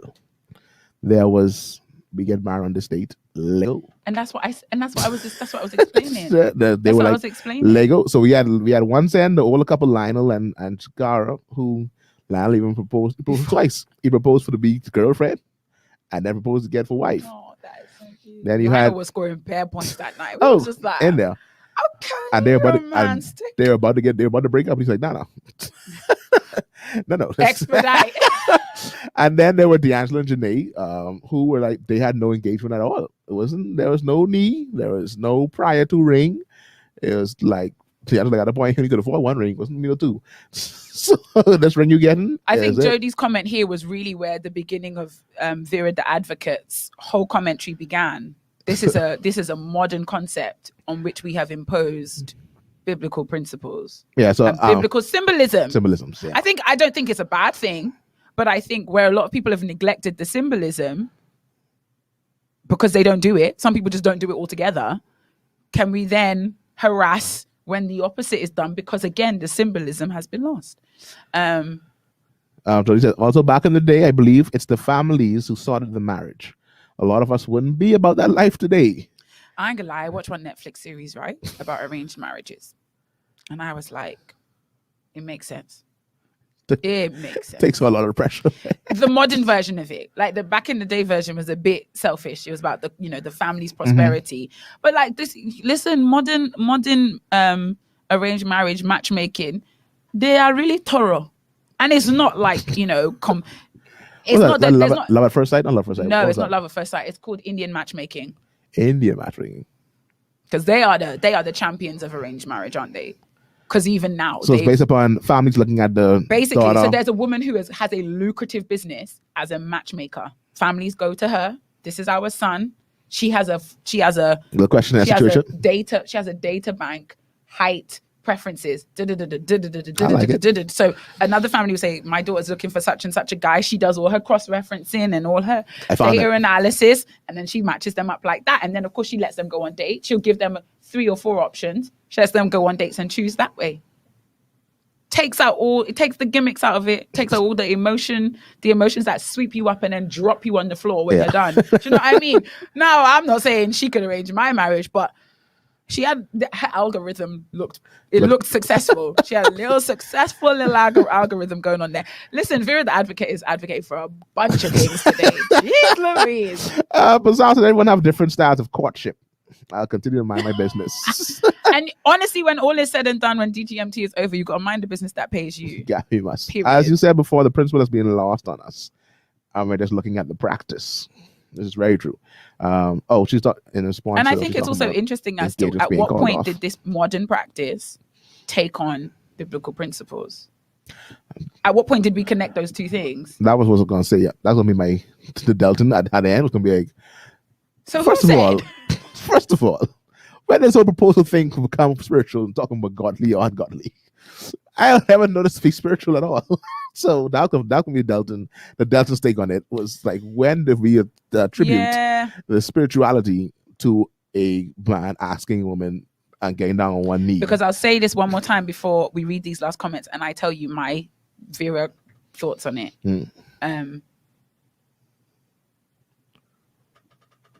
If we are advocating against women doing it, if we are arguing that this should not be done, I think we should at the same time be arguing that it should be done by men. Right. I just want to say it one more time. Yeah. Right on. But Alton is here. Alton says, I'm here. Who's going down on knee? He says, females want the same rights as men. So Neil. We might say we do. And that's what the world would say. The world says, equality. Equality. And then, women would like, we can do the same thing men can do. And that's why I said, once you jump on the bandwagon, you don't know where it's going to take you. Look at DGMT. It's a big circle. It's a big circle. We come right back to where we started, because we spoke about this before. When you think about pride and you think about sexuality and the movements, while you may agree with some aspect, once you jump on the bandwagon, that can carry you down the broad road. Yeah. Because we talked about the bandwagon. It's always on the broad road. Always. 9 times out of 10, that bandwagon is on the broad road, not the narrow one. People who are advocating for women can do the same thing as men can do. We have equal rights to them, but equal rights translate in us acting exactly the same. I don't know how we got there, but that's the challenge. Yeah. It starts off as we have equal rights to them, and which initially was like things like voting and working. Pay scale. Doing the same job as you and getting the same kind of money. Yeah. And then it turned into, but we can do exactly what you can do. And then we got to this point where, well then. We can do everything. There is no roles. The whole idea is to erase roles. Right. There is no male role. There is no female role. We just roll in together. Why are we born this way then? Anyway, can I say what Vera says? Oh no, let's get this last set before Vera talks. Due to what's happening in today's world with the alphabet crew, you may just have to do the arranged marriage thing to safeguard our babies. Jody, you have to go now. All right, Jody. Jody, you hung out long and good. Yeah, and we thank you for your time and for your commenting. Donnie's just saying, in other words, be careful of every bandwagon you jump on just because of that's exactly how the enemy's going to trap us. Oh yeah. Yeah, we jump on that quick. But we are not ignorant to his devices today. No. Not today, on today. On today. So let's ask Vera now. So Vera. I have no Bible. No Bible. The ungodly godliness right. of the picture that we have on the screen for those on Facebook, for those on radio, the picture's still there. It's a woman down on one knee proposing to a man. And once again, if you want to call in, 828-3543. This man. Comment. Read it after what I say is funny. Don't read so the thing is, female proposing. Question asks, godly, ungodly. Is God smiling on it? Does God look at it and say, well done, my female servant? Do you want my honest opinion? Or my male servant? My honest opinion is this. I think the moment of union, marriage, the ceremony, under God, before God, I think that's the yardstick God uses to decide whether this is a godly union or an ungodly union. Also, whether we are equally yoked, and those things that determine whether we should be together. I don't necessarily feel like God is going to see me getting on my knees and say, this is an ungodly marriage. I think the godliness of my marriage will not be judged at this moment. It will be judged at the moment of union and everything that comes thereafter in terms of how we carry assignment together, how we walk as helpmeets with one another. Vera Nanaba Aqua Wilson could never, ever. If I saw one of my girls getting on her knees, she was going to get swiped up and slapped up. I could never. And do you know what? My thoughts on this, it took me back to that show when we talked about women asking men on dates. Yeah, absolutely. And what I said was, I feel like how we are designed and made up, even if, now this is Vera speaking, don't mind advocate, she could come back and fight me if she wants. Even if me and this man have had a conversation where we agreed to get married, so I'm really backing up what Jessica says now. If a man, me and Tom Feo, we've talked, we've set the date, December 2022. It's now like August 2022, which means I done bought my dress. We done have a venue. We started paying for things. Yep. All of that's going on. Even with all of that certainty, I still feel like because of how women are made up, how we are designed, because I believe God designed us to want to be chosen. He designed us to want to be chosen, to want to be found. I think that's our natural posture. I think that's been perverted over time and society and socialization. However, I think that's our natural design. I think if a woman does go on her knees to propose to a man, even with all of that certainty, date set, things paid for, dress bought, she will always not feel sure. Yeah. There will always be a part of her that feels like she wasn't chosen. Always. So I think that's what I said about sliding into a man's DMs. It's okay. Some men are flattered by it. It's socially becoming more acceptable. But I think deep down inside, a relationship that begins in that way will have a woman always wondering if he really wanted to, if he really wanted me. Because at the end of the day, a proposal is an engagement until it's not an engagement. Because at any point in that time between August 2022 and December 2022, Tom Feo, who would never could call off the whole situation. Call off the whole vibe. I changed my mind. So yeah, I feel like a woman would just always, and I'm speaking, do you know what? I know me. Let me not say a woman. I would always feel it would be a niggling something in the back of my head. It would be a tool in the devil's hand to hammer in nails later down the line. As sure as that that engagement felt and was, I will always have that in the back of my head. Right. That I wasn't chosen, because I think by design we want to be. Yeah. I think we want to be picked, and I think in the 21st century, this, even if the symbolism is lost, the gimmick of it is still, it's the reason why women want to post it, because you want the world to know I have been picked. There's this moment. This moment has picked me. Take all the symbolism out of it. Take all the Jesus out of it.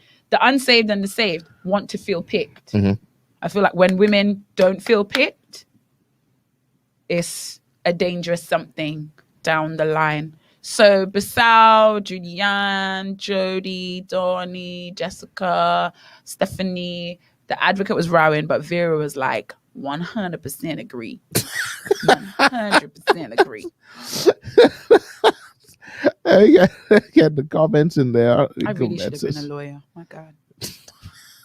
Not too late now. I wonder how they do it. I wonder how they defend people they know are guilty. I never get it. But actually, one of the things you do, first of all, you don't ask if they're guilty. Annalise Keaton would always ask them if they were guilty. Yeah. Annalise says she won't know. She's like, I can't defend you if you lie to me. Tell me all the facts. I think, and I'll say based off by some no acts. Yeah, fair enough. So I don't know if you're guilty. So what they say happened? Can they prove it? That makes sense. Let's go then. Let's go. Like, did they see you? Yeah. No? Let's go. Definitely one. That's definitely one way to do it. Let me go on this. Definitely one way to do it. I don't know if you do it or not, buddy. But I know one thing. They ain't gonna proof of it. So let's talk about it. Julianne says, one thing is sure this was not in the Bahamas because people have a fit if they see any pregnant woman bending down. Like, what you doing? Get up for the baby dropout. Before that baby dropout, you get off that floor. Say to us, remember getting around playing dance for doing simple tasks. Oh, yeah, you don't do that. Simple, put the person on the floor. Don't even say you could put your purse down there. You shouldn't be bending down. Pick up no base. Julian says, I don't know if I subscribe to this proposing thing.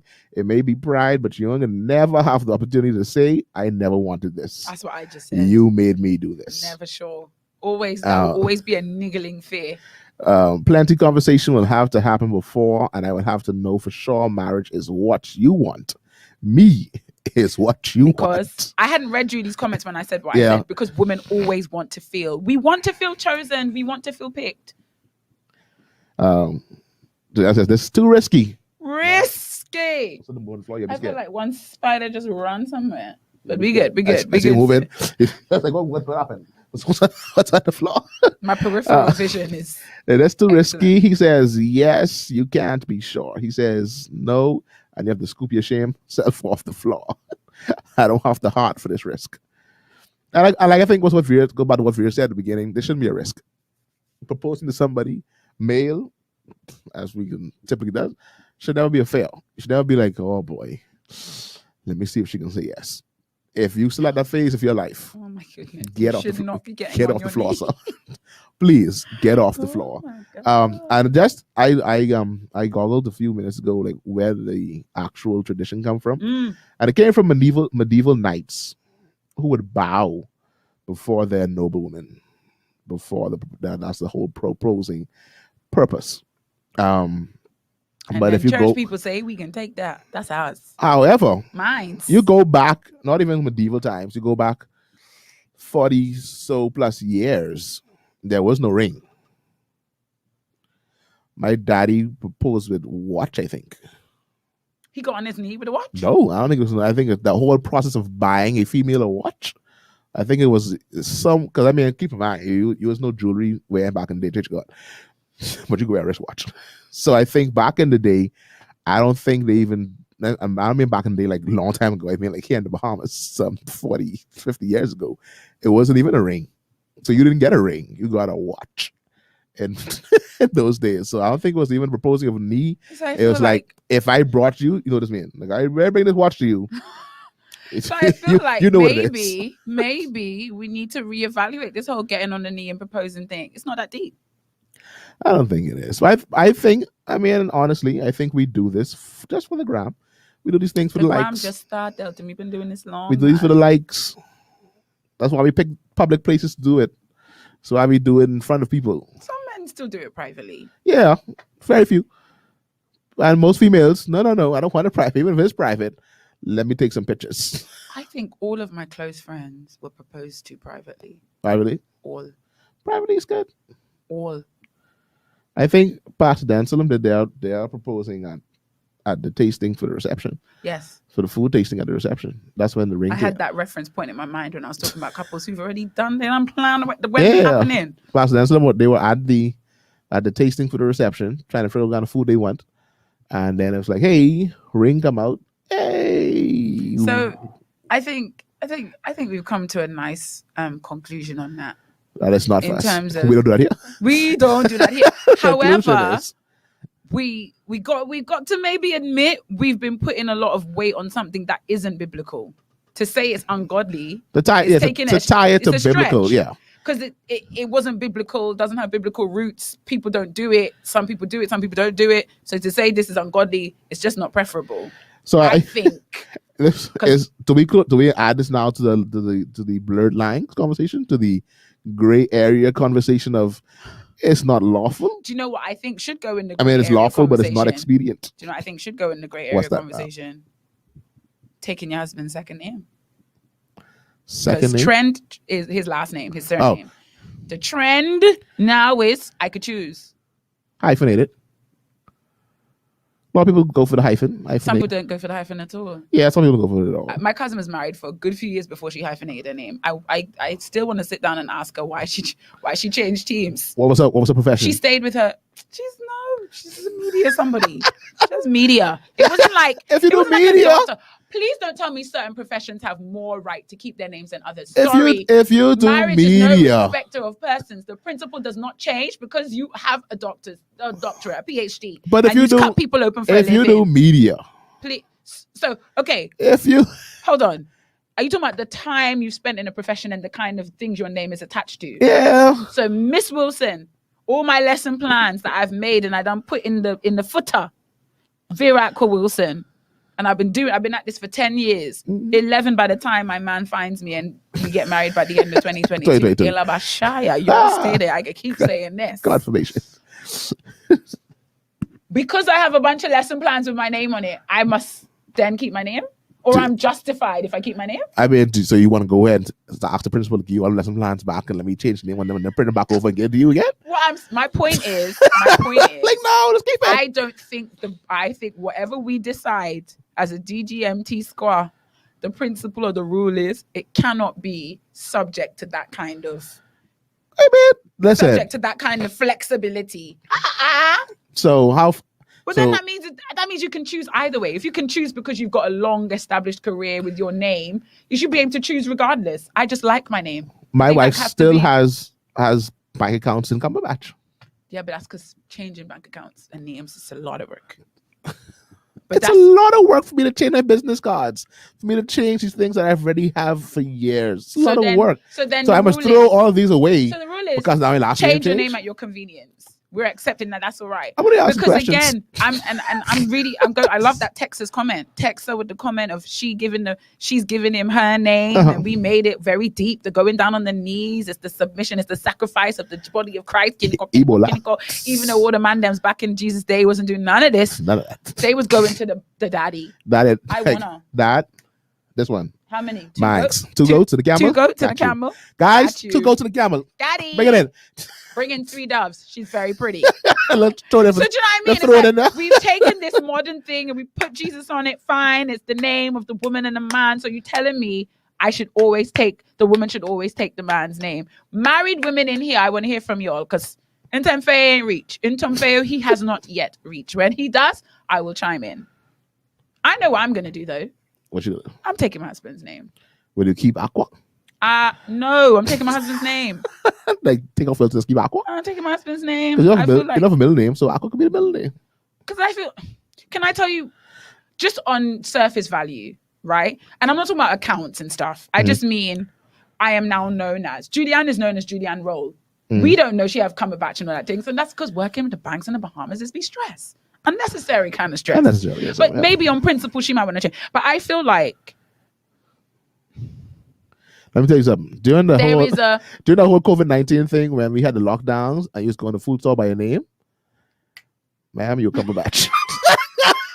And I want you to know, ain't nobody mad at it. When the prime minister's like, we go on my last name, it's like, Cumberbatch. It's like, your name is Cumberbatch. I feel like, and y'all can come for me if you want. Y'all gone very quiet. I don't understand why. I'm waiting on Yasmin. I'm waiting on Stephanie. Because Stephanie is a Basil Mondelus. She is.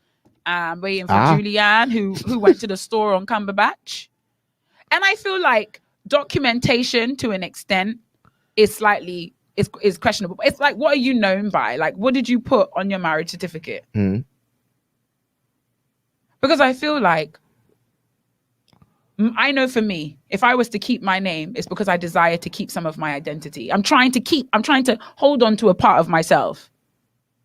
I don't want to fully commit to being known by this other name. That's my motivation. That's why I know Vera has to take her husband's name, because keeping any Wilson or keeping any Aqua is because I'm trying to hold on to some individuality, some sense of identity that existed before this man. And I feel like for me, that will always be a fight against me being one with him. Personally. Personally. Now, if you're the doctor who has published articles, journals in your name, and that's essentially why, because that's how people recognize you and you've built your fame on that name, cool. I get it. But I know my motivation for holding on to the name isn't pure. It's not impure, but it's not beneficial to my marriage to that man. Sin Smith. Hi, Sin Smith. Sin Smith says. Who's Sin Smith? You know Sin Smith? I don't know if I know Sin Smith. Hi, Sin Smith. Have we ever said hi to Sin Smith before? I don't know. I now want to. Anyway, Sin. I now want to search to see who Sin Smith is. Sin Smith says. Sin Smith has that blue lipstick in her DP. I'm here for it. Says my passport and visa still in my maiden name, and it will change when it expires. The driver's license is hyphenated. However, Sin, why is it hyphenated? Why did you hyphenate it? Why did you keep yours and add his on the end? I'll be dropping things who Sin Smith is. You go ahead while I get through the comments. I'm getting distracted. Yeah. Carlisa, good afternoon. Carlisa says, I took my spouse's name, no hyphen. Carlisa, would you mind telling us why? Julianne says, I don't see the big hullabaloo with keeping maiden names. It's very inconvenient to have names changed. My driver's license is hyphenated because Scotia wouldn't allow me to change my name because my account was open in Abaco and I have to fly up. It was a lot. Just to change my name. It was a a whole thing. Fair enough. It was a whole Fair thing. enough. But then, Julianne, on principle, if it was easy to change your name, would you change it? When we say things like keeping our identity, I ask the question, is your identity wrapped up in your name? That's why it shouldn't be a challenge to lose it. Shouldn't be a challenge to lose the name. And I think someone like me, whose profession determines that children call me by my last name, my identity is very much wrapped up in my name. Part of my identity is wrapped up in my name.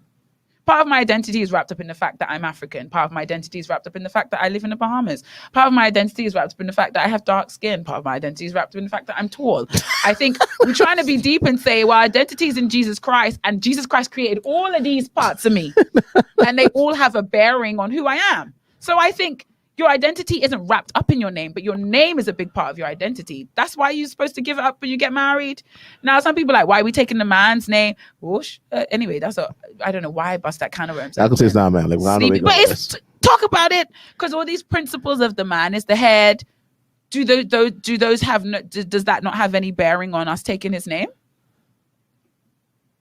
Well, my reason for hyphenating was from a legal stance. Due to working in the legal field, it's always best to hyphenate. For example, my birth certificate says Stephanie Bazile and most of my other documents. So completely changing my last name will pose a problem if anything was to happen. When you say anything was to happen, what do you mean? Too often, persons have to go through the process of affidavit of names for various reasons. I didn't want to pay for a new passport. This is Julianne, and lose 10 free years. No, because your passport don't expire for the next 10 years. So now for me to change my name on my passport, I now have to go in and pay for a new passport. You got 10 years left. Okay.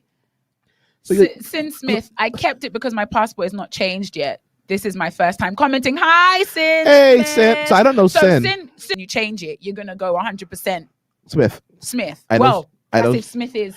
You did your homework? I know Sin's husband. Who's Sin's husband? We went to school together.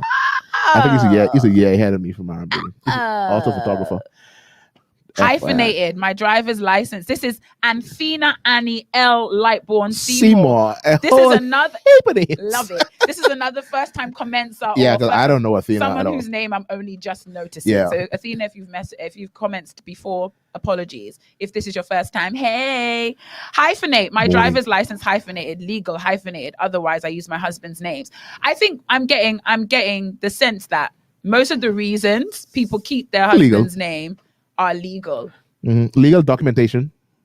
Now, this is like legal documentation. Legal documentation, like on paper, it's easier. Changing it is a hassle, whatever. But I know the talk in the streets, in those secular streets, is why am I taking his name? Who is he? The question is, in these secular streets, he don't own me. He don't own me. So I don't get take it. No, don't take his name. What you mean? No, I am my own person. Because Gabby said, is your identity wrapped up in your name? So I am me. He is he. We just married. What's the principle? Don't get carried away. We need to go and find out the woman taking the man's name when that began. When that come from too? Yeah. I don't need to go back. Because they're in the Bible, because I know the last names in the Bible. You was the bar. Yeah. You well, bar. we know you was bar of Son this. of. Not even daughter of. Son so, of. I don't know. I'm intrigued. I don't know. We've got to find out. Carlisa says she feels like it's part of leaving and cleaving. I think that's what we've been taught to believe. We've been taught to believe that the leaving and cleaving, having one name, being the husband who is the head, it's all very straightforward math, isn't it? Yeah. If he finds you and cleaves with you and he's the head and you're submitting to him, it makes sense for you to take his name. But now that has negative connotations, and so women are not doing it as much. I think there's an element of this has become more popular in an age where women are becoming more liberated. And I don't think we can see it as an accident that those two things are happening simultaneously. Back in the day, women were not fighting this. No. It was just a done thing. But now while we fight everything, we're also fighting this. And I'm wondering, should we be... Maybe we should. I don't know. You read Miss Mary's comment. Right. I done lose steam. Mary, read comment you done? Mary says nowadays you can go back to your colleges and have your degrees changed to your married names. Well, cool. Back in the day with people my age, this was not possible. So I kept both names because most of my qualifications are in my maiden name. Nice. So again, another like documentation thing. I believe if you are committing to a man and becoming one, you should take his name. When the children comes, will their name be hyphenated also? Fun fact, a lot of people in the Bahamas assume that I'm married because I have a hyphenated name. And then when I say I'm not, they assume it's a combination of my mother and father's names. It's not Ackles, and it's my daddy's name. Just thought I'd say that. But that's never a problem I had in the UK. That was never an assumption people had. That you were married? That I was married because it was hyphenated. Never. No one ever asked me that. I know a male here, Bahamian, that has two last names. Like he has a hyphenated name. His mother and his dad. Yeah. He taught me at COB. I mean, how would I hyphenate my name? Because the name doesn't really hyphenate. Wilson. My sister's a Wilson Ajimine. I think she's Wilson Ajimine in the marketplace. I think documentation, she's just her husband's name.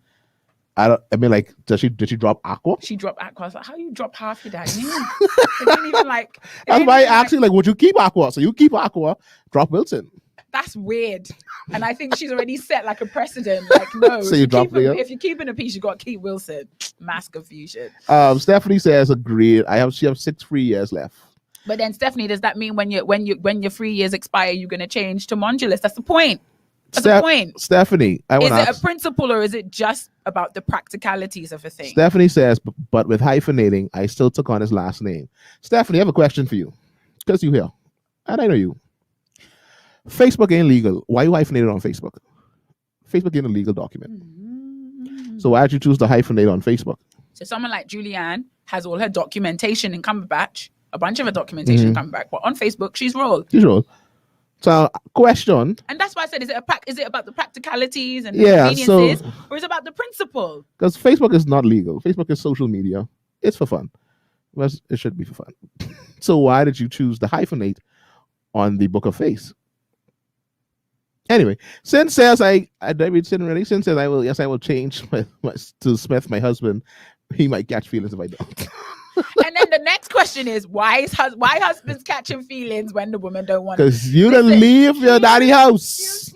You're now in my house. In 2021, where the man is not even putting a woman in a house, he prepared for her. The two of them hustling to put this house together. Maybe I should keep my name. No. Maybe I should go half and half, because we established that you should take his name on the principle that he took you from your daddy's house. First of all, me and you eloped. My daddy was done mad. He never spoke to my daddy, and he never liked you. He never liked you in the first place. so no, because let's listen. Flesh these things out, hash them out. Like the root of these choices and decisions, what are they? I don't tell you what my decision is, and I told you exactly why. Because I know myself well enough to know. You don't hold on to that. Yeah. Lisa has my driver's license, said my maiden name for 30 years. Yeah. Auntie Leith, why? Stephanie says, oh yeah, Stephanie's comment is already. Donisa says, I was told it was hard and would take a while to change my name. I was even criticized by persons close to me about removing my name. Needless to say, we don't speak anymore. Wow. But I didn't care. Being through the process from 2019, I did not wish to hyphenate. I wasn't asked much, and getting married along with the name change was a must. I wasn't asked. Was it to do much in getting married along with the name change was a must? I think she's basically saying no one had to ask me. Yeah, so I thought it was fair. So I now have my passport enrolled. So everything else is a little easier. Yeah, once you change like the passport and certain documents and everything else, just banking is easier. Traveling for Julianne, she just have to have first. She said she used to travel with a marriage certificate because it was in Cumberbatch, but she still carried the marriage certificate just in case any questions was asked. At the end of the day, I think if you and your husband cool with it, y'all go right ahead. She said his Vanderpool Wallace, like Aqua Wilson. There's a Bahamian area that's named Vanderpool. I think Vanderpool Wallace is like the two last names. I mean, it depends. You'd have to find out. Yeah, I'm sure. She said, "Oh, I said it was a combo." I said a combo. She's never met one to ask. You got to meet Vanderpool Wallace to ask. Yeah, but I know there's a Bahamian Vanderpool Wallace. Stephanie said she kept the hyphenated on Facebook for consistency straight across the board. Do you know what? I think most of the times when I've heard these conversations go back and forth about taking on the name, I think in the body of Christ, we just have to be careful it's not influenced by the secularism around the roles of men and women's equality. I just think we have to be careful that that's not seeping into our homes. However, I do agree with Julie because it's easier, and I really don't want to fight anybody about day marriage when I'm still waiting on Nuntum Pay. Still waiting for 2022. You know what I mean? Like you and your husband, your name last name. Sis, I don't have time for that. I do feel like the general rule I apply is if that's good in your home, y'all go ahead. But a lot of times it's not. Like the woman wants to keep it and the man's not about that life. Julianne says her business license had to be in a maiden name because her passport is still in Cumberbatch. Even though she had the whole marriage certificate and her license was enrolled. They still like your authentic Bahamian document, which is passport, says this. So regardless of other things you have, don't matter. Yeah. Your last name is Cumberbatch. And so it is what it is. And I don't mind. It's a business. I feel like that and I get we could money. throw up that picture I sent to you for the last pants. For who? The last thing I sent you on Facebook. On the Facebook and not the video. Read Donnie say last. The post of the man. Let me get that up. Donicia, after barbershop, put me on blast on Facebook. I speed up the process. One thing about the barbershop, don't let your business get in. They gonna come for you. It was literally an issue that I filled the form out as Julianne role. Julianne, do you find like in form filling just generally, like for example, if you go on somewhere and you fill in a form, like you go to a new church and they say, "Hi, visitor, please fill in the form." Do you find that you instinctively write roll or Cumberbatch? I'm asking that out in curiosity, and I'm asking Stephanie too. Or Stephanie, do you write both always? That's your story and you're sticking to it. DGMT, as y'all been chiming in, it's been a lot of things today. So a lot of things. We've got new commencers. We're going to throw up one final. This is just for the kiki to be. For the kiki. All right. So I can't. Because we got to end on some kiki. I was going. Speaking of men choosing women. The connections today have been smooth. Topic. Nice transition. Speaking of men choosing women and vice versa. Ladies, you have been to that single conference or you've watched that motivational single pastor woman speaker tell you gotta make your requests known, tell the Lord write the vision what down. You want, make the vision plain. So those that see it can run. They no, with it. Y'all know you've heard that. I have heard that. I have friends that subscribe to that.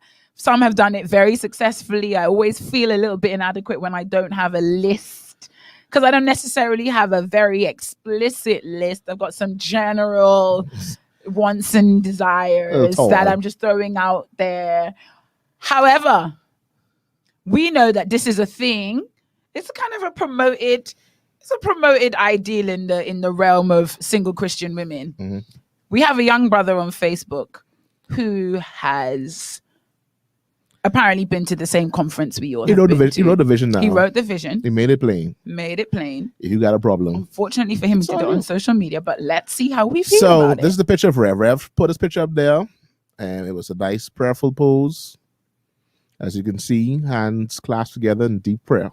For those that are on Facebook, want you to be able to see it. If you are online, if you're on the radio, he's wearing a nice red pants with a leather. It's a red pants. It's like a dark burnt orange pants. I don't know what color it is. It looks red because I look at the red plaid the shirt. Okay. With a nice jacket, hoodie on. I'm assuming it's cold where he is. He's wearing a sweater and a hoodie and a shirt. It's a lot going on there. Hands folded in prayer as he seeks the Lord for this Proverbs 31 woman. Here's the criteria. It's going to be on the screen for those who have Facebook. Might be a little small, but I'm going to read it for you. Have no fear if you can't see it. So his name is Apostle Wise Preach. Sure, that's not his real name, but that's what he goes by on social media. This is not his first time posting this, FYI. This is a joke. This has been around for a little while. It's been around. It's been around for a little while. He brought it back up. He brought it back. No, he posted this year, like 2 years ago. I thought this was just the years ago one coming round again. He posted it again recently. He posted this. This was May 28th. He posted this. So this is like 2 years ago. He's like, apparently he didn't find a woman yet. So he's like, you know what? I'm gonna bring it around again.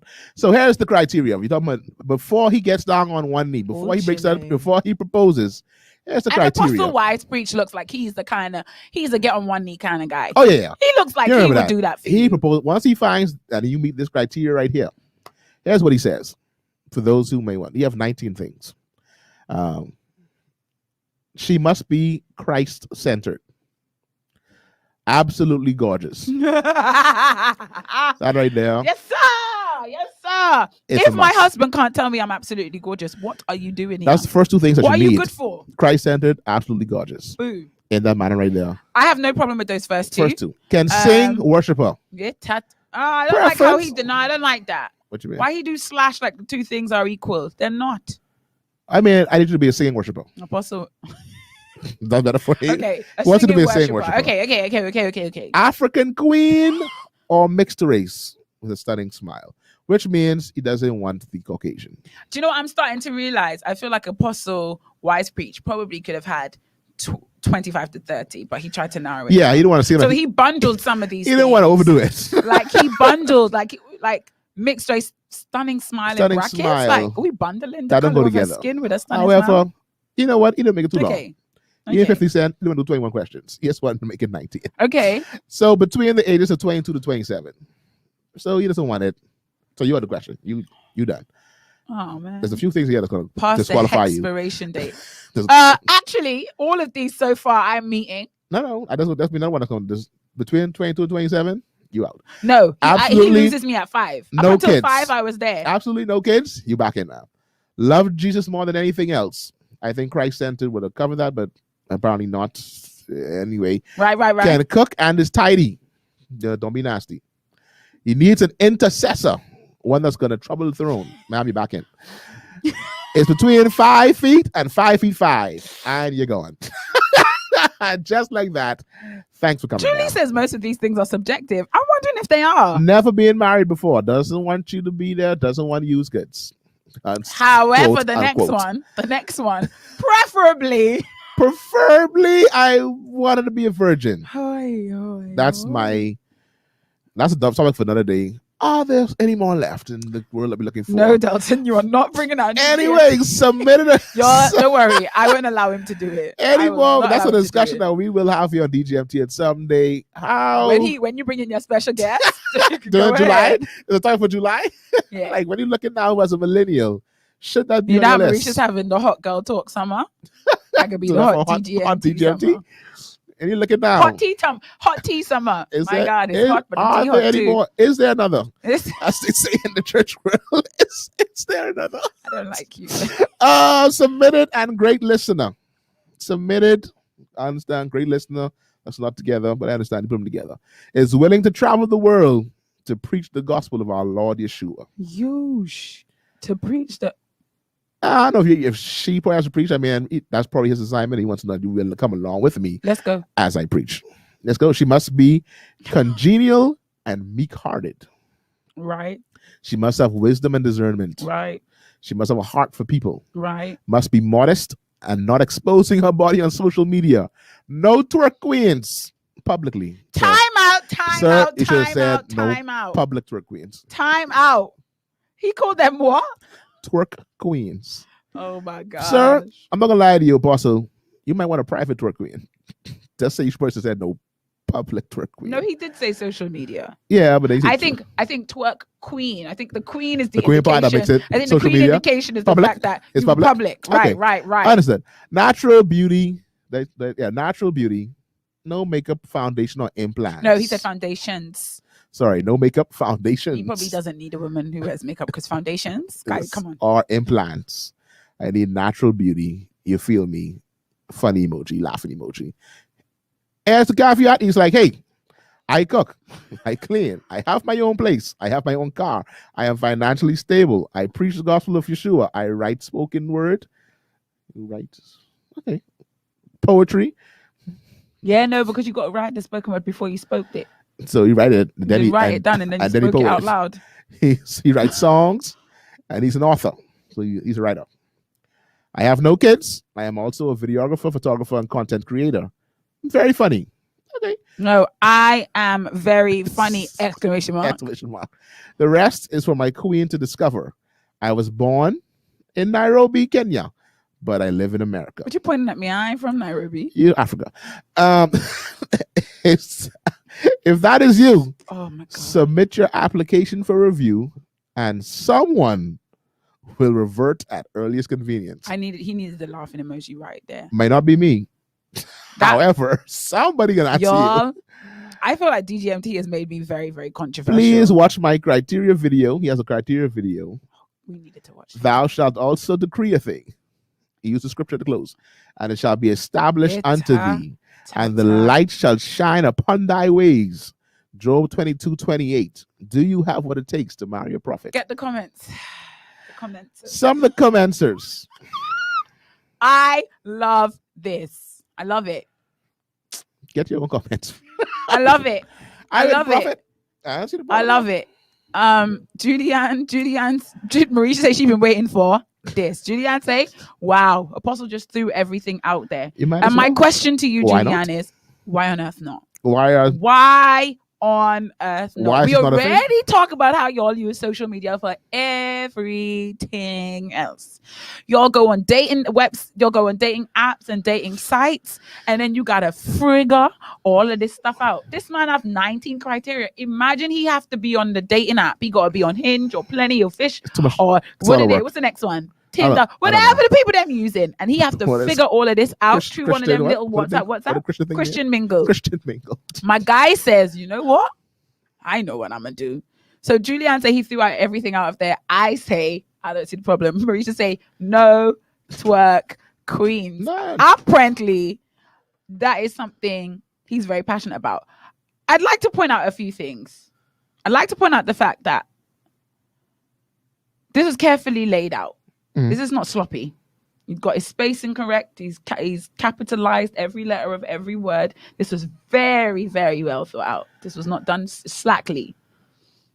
I'd also like to point out the fact that he's not being one-sided. He's not saying I don't have anything to offer. He says I've got plenty to offer. Yeah. My standards are high because I believe I am a high-quality man. Firstly, most of these things are subjective. Are they, Julia? Never been married, preferably a virgin. No subjectivity there. Yeah, nope. You either is or you isn't. Ain't no question about that. Height. Now, things like she must have wisdom and discernment. Are they subjective? Now, you judging whether she has them or her judging whether she has them is slightly subjective. Yeah. But you either have or you haven't, isn't it? Modest, not exposing your body on social media. Maybe there's some subjectivity there. But generally, I feel like there's nothing on this list anyone disagrees with. Nothing on this list that anyone feels like it's unreasonable of him to ask for. No. The only thing is that he went on social media to ask for them. That's the only problem. Not the only problem, but I think that's what, because he was getting torn to shreds in the comments, especially based on his pictures. The people were being very, very petty. They were. Suppose Jesus called you to be a stepdaddy, though. Julianne, That's a whole different show. He raised out the God already. You know, that's not. That's a whole different show. And I'm gonna say this because I have a friend, a very good friend, in her mid-30s, been single. She's finally in a relationship. This man is divorced with a child, and in her mind, that was always a never for her. But she speaks of this man, his character, how he treats her. He's like everything she wanted, but he had those two traits. Glaring traits that she never wanted. That could have potentially disqualified him. But now they are living their best lives. There are lessons to be learned. Lessons. Don't need to say, what does absolutely no kids mean? No nieces. No. I mean, you haven't personally, you gave birth. Did you give birth? Did you give birth? Now, Donicia, I thought about this as well. He didn't say he was a virgin. I have a problem with that. I feel like, so if you're going to put that in the list, but I guess you say the rest is for his queen to discover. And your disclaimer at the end, you probably should put that in there. I cook, I clean. I am also. Because I feel like if you want her to put that in her application, you really should put that in your I don't know, character description. Yeah, that disclaimer at the end of what you roles who and you responsibilities. I don't know what he is. I don't know what that slide is. that in there. But I guess No, Marisha, I like think he said, just didn't know. But he said the rest for my queen. Yeah, but you can't. Discover. You didn't want to discover about my virginity when you get to know me. When you make me your queen, you didn't want to find that out later. He want to shock you. No. I'm not putting an application in King. I'm not putting an application in King because that's crucial information. Someone should have gone in his chat. However, okay, before I put in my application, I need to know this. From you. This. How tall? Obviously, he looks like a short guy. Based upon what I see his videos. Yeah, no, he's quite short. He's quite short. I mean, he wants a woman who's 5 foot. I think it's not like you short women who want tall men. Cough. Who taking them all the tall men? Wasting tall guys. That's a whole different story. We should say why I can't twerk though. I don't think he realizes that he wants you to twerk. But he don't want you in the streets. I think he knows so yet. He don't want the streets to own you. He wants you to bring that home. Don't go there in the streets. Julianne says, I promise you the ancestors don't approve of this public search. They rolling over in the grave for the man of God using Facebook as Christian mingle. But then if he used Christian mingle, it would be okay. Why? Because it's Christian mingle? I mean, slightly more personal. I think for him, it's like, I'm tired of, I think someone said it too, like he's tired of people coming in the inbox who don't meet the criteria. So tell you what, y'all coming in here. So let me help y'all out. Don't even. I guess too many unqualified persons been applying for the position. Precisely. And he's tired. Or no one's been applying for the position. And he wants some more people to come in.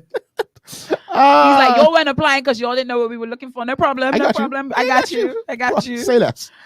A lot of twerk queens may have been filling his inbox. So you're trying to filter them out before they come. Yeah. He didn't I think it's just because Marie said, why can't I twerk? I wonder if queen signifies a higher level of twerking. Yeah, you're twerk. If you're a queen, don't be a twerk queen. You top tier. Yeah, that's not what I mean. Top tier. Top tier means you do this for a living. Don't be a top tier twerker. No, don't be a top tier. Come on, bring it down. Twerk in moderation. Middle of the like peasant level. Moderation. Court justice level twerking. Not queen. You don't be a queen. Yeah. Yeah, commoner. Fine. Queen. He should marry the secretary or armor bearer that time. There, we have a person who responded to the messages. Like, who's filtering these messages? Why do you need someone to filter? If you're looking for a queen, why are you using someone to filter this? You know what? I didn't appreciate how the people did Apostle Wise preach on the social media. I didn't like it. I didn't like it at all. They did it bad. They gave him. I honestly don't see nothing on his list was unreasonable. And I say that because there are a lot of men who want these things in their mind. They just don't articulate. Yeah. A woman who could cook. What's unreasonable here? She can cook because, I'm not cook. I'm not a domestic. And then he put at the end, I can cook as well. So I'm not looking for someone that's going to. I appreciate the balance in his post. Yeah. One, there's nothing he's asking for that's unreasonable. I have an age limit to what I will accept. I haven't put it on Facebook, but I have a preferable age limit. And height. It used to be whatever age Idris Elba was, but things have changed since then. So I guess if you're interested, you could leave an application in my DMs. And someone get back to you. Someone get back to you. Great listener. wisdom, discernment, heart for people. I mean, I feel like he's This isn't a not horrible list. asking for anything unreasonable. He said she has to be an African queen or mixed race. A lot of people have a race preference, a skin color preference. Some men like light-skinned women, some men like dark-skinned women. He's articulating and it makes people feel uncomfortable, but he hasn't done anything wrong.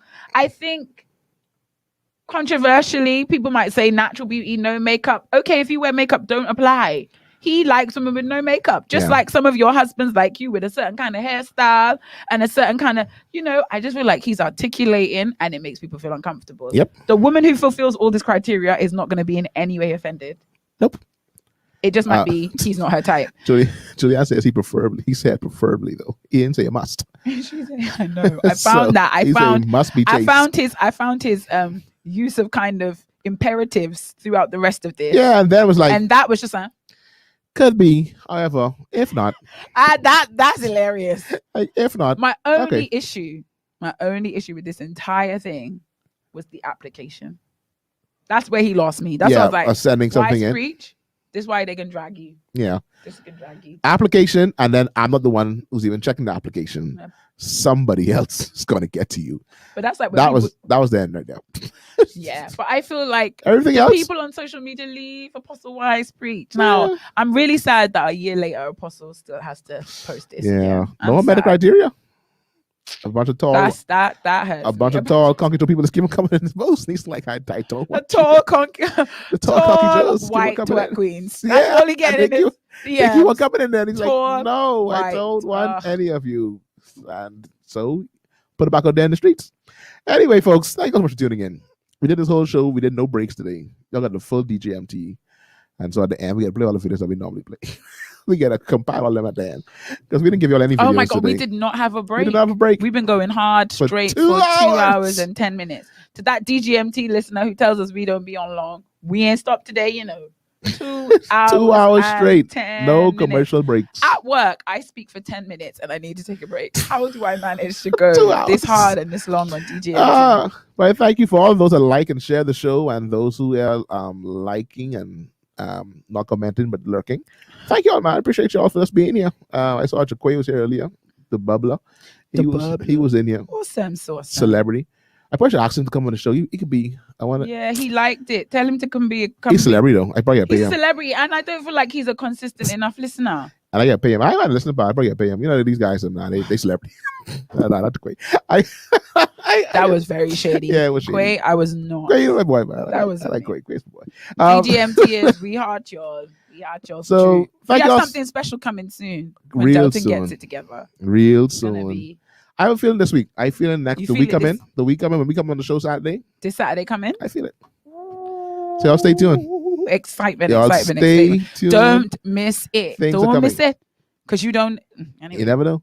You're not there, you miss it. If you miss it, you miss it. To all of those out there tuning in, thank you for tuning in. If you are a Saturday worshiper or Sunday worshiper, we had some heavy hitting topics and we didn't hear from our heavy hitting commenters. Yeah, the commenters didn't come in like that today, but those who did, I thank you all. Yeah, well, we had no closer today. The closer didn't come in. I starting to take this personal. Yeah, the closer didn't come in at all today. Closer in comments. Closer in comments. He ain't like, he ain't call. So I guess we did a good job, but he just didn't care about us today. We didn't get the closer. We didn't get the brother of the closer. We didn't even get the brother of the closer. No, we didn't get it. Wow. Anyway, guys. To y'all who were here, though. Nevertheless, we appreciate a time was had on this good morning tea. Yeah. Today. So get off your knee, females. No bending down on one knee for a man. For the men's. Yeah, they get. Anyway. Until next week. We didn't do our takeaways. I see what you were trying to do. Yeah, I could do our takeaways. We didn't do our takeaways. I'm not sure what the takeaways are today. Takeaway is not on one knee. If you need a husband and you meet the criteria. Apostle Wise preach. I know a good few women on here. Pastor doesn't say he's just leaving the barbershop, guys. That's why he was getting all dolled up. He was getting dolled up for church. We appreciate you checking in with us. Christoph said he missed it. He had a funeral. Christoph, we understand. We know you have a 44 events. on a We Saturdays. wish you a happy birthday. We did send out shout outs to you. Send you birthday shout outs. We sent you greetings and salutations on behalf of DGMT as you celebrate your 53rd birthday. Say boys to bed. Really don't see us we close with boys to bed. Dog on bed. No. Pastor Denzel, you really wanted to chime in on this one? I mean, Pastor Denzel, can you just can you certify our conclusion? Do you feel like we concluded in a good place, or do you want to chime in now? I'm not putting the comment up. I'm not even putting it up there. If y'all didn't see it on Facebook, you missed it. You should have spelled it TH. Thank you. We invite all of you as we wait and closing comments are coming. We invite all of you to join us at Life Worship Center tomorrow morning. If you don't go to Life Worship Center, we begin at 8 o'clock. If you have 11 o'clock church, and have 11 o'clock. Something to do tomorrow. And for those who go to Life, remind you to bring your oil tomorrow. There's going to be a prayer for oil on tomorrow morning, 8 and 11 o'clock. So bring your bottles of oil as we get ready to do some early things. So I said Life Worship Center in the CA Trios Auditorium right there on Minnie and Ethel Street in the CA Trios School, right there at that intersection the Superwash is. Right. Come join us, man. You probably will see Vera. You might see me. Possibly. Chris, I'll come to the conclusion. Chris, the conclusion is point blank, ain't no woman supposed to be on their knee proposing. Put the conclusion to the matter. But so join us at Life Worship Center. And those who like the show, continue to like and share it. If you think someone will find it fun and amusing, fun, inspirational, something that they need to hear. I'm sure I'm going to get feedback from my students. Yeah, your students on Monday. Feel free to just call. Hey, we have a call at the end of the show. No. I wonder who is this. Wonderful. Hello, welcome to that Good Morning Tea on Glory 93.9 FM. I don't know if y'all been outside, but it is too hot for tea this late in the afternoon. First of all, it's morning. I watched y'all start the show at 2 minutes to 12, and the sun was hot in the sky. So yeah, but you can have iced tea. You can have iced tea. You can have iced tea. I see what you did there. Well, listen, I didn't get to hear your conclusion. I didn't know the conclusion was. But I thought about it from last week. So I don't know if I can't agree or disagree because I don't know what your conclusion was.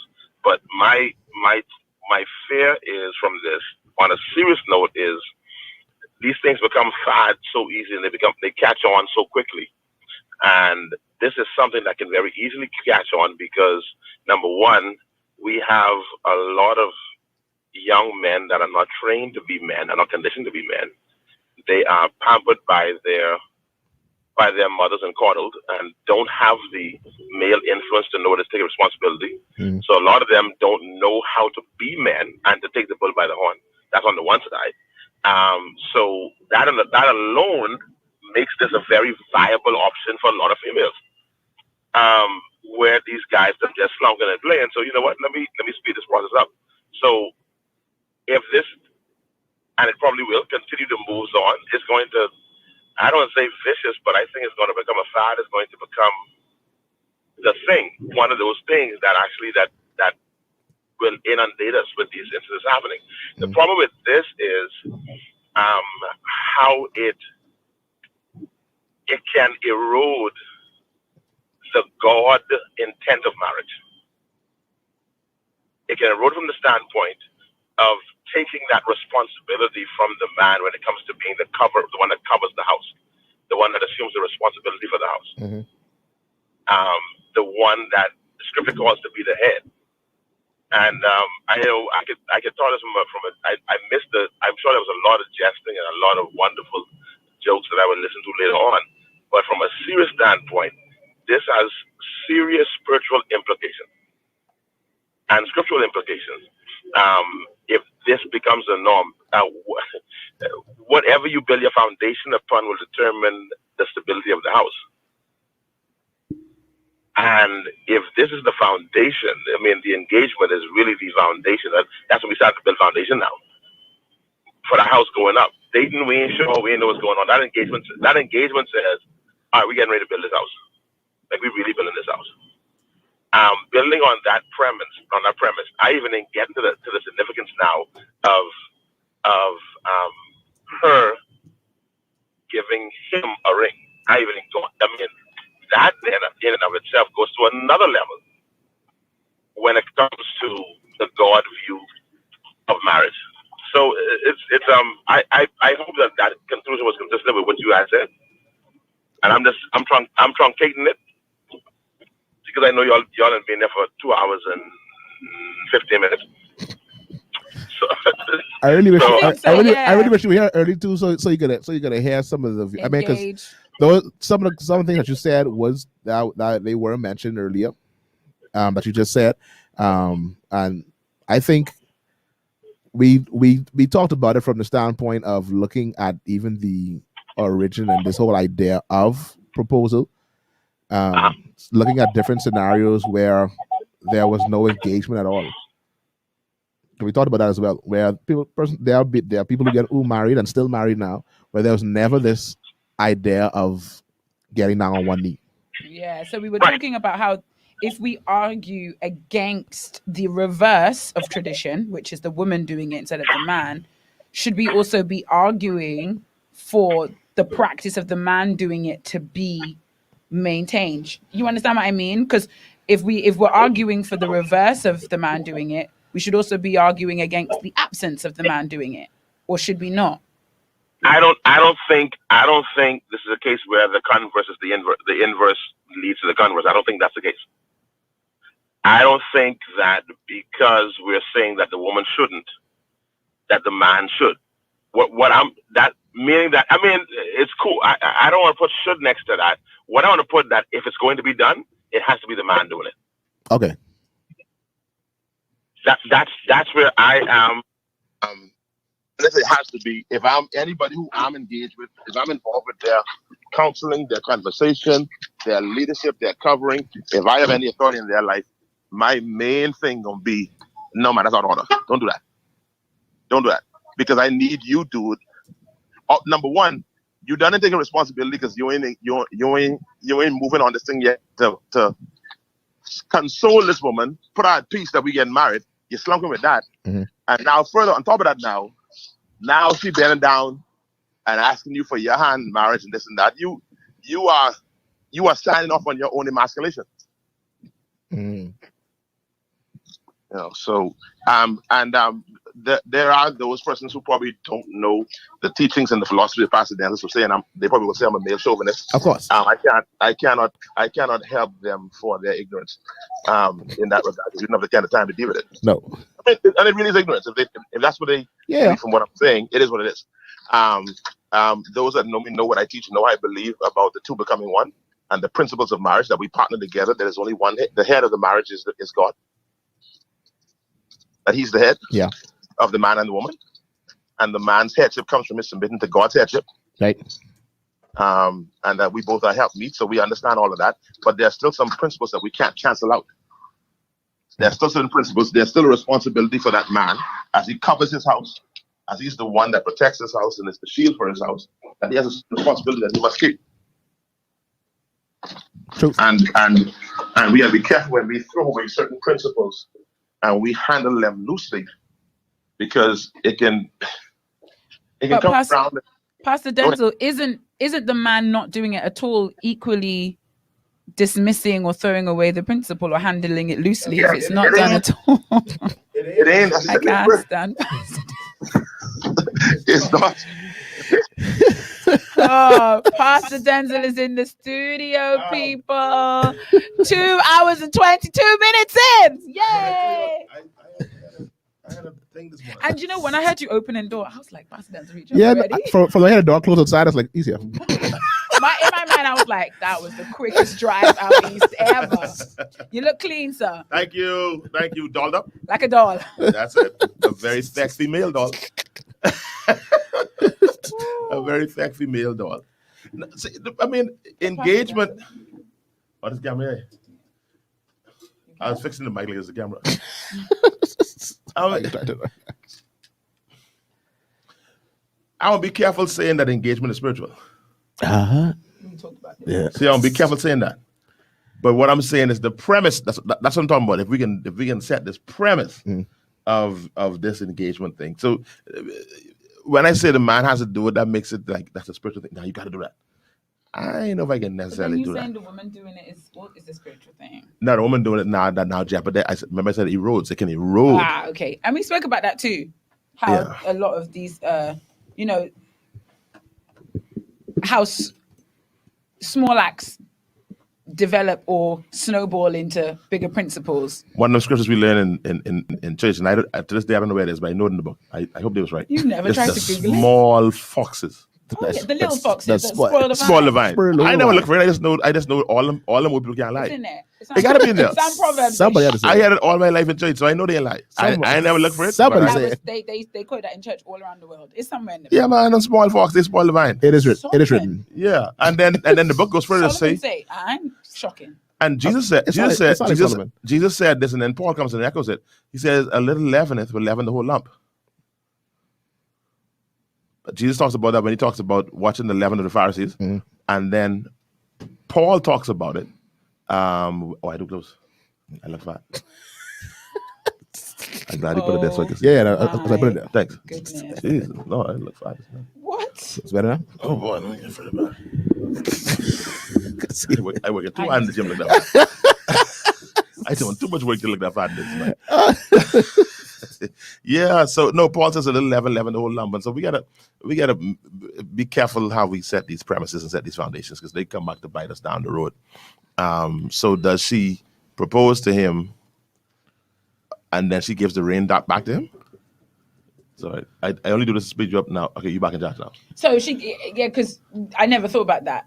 The ring she's giving him, is he going to put it on, or is he going to turn around and give her the ring to put on? Because 9 times out of 10, the man doesn't even wear a ring in the engagement. I remember we talked about too with the mountain, that whole fact of should a man wear a ring too? I mean, just in the standpoint of saying that that he's off the market. That's what the ring usually represents for a female, that she's off the single market.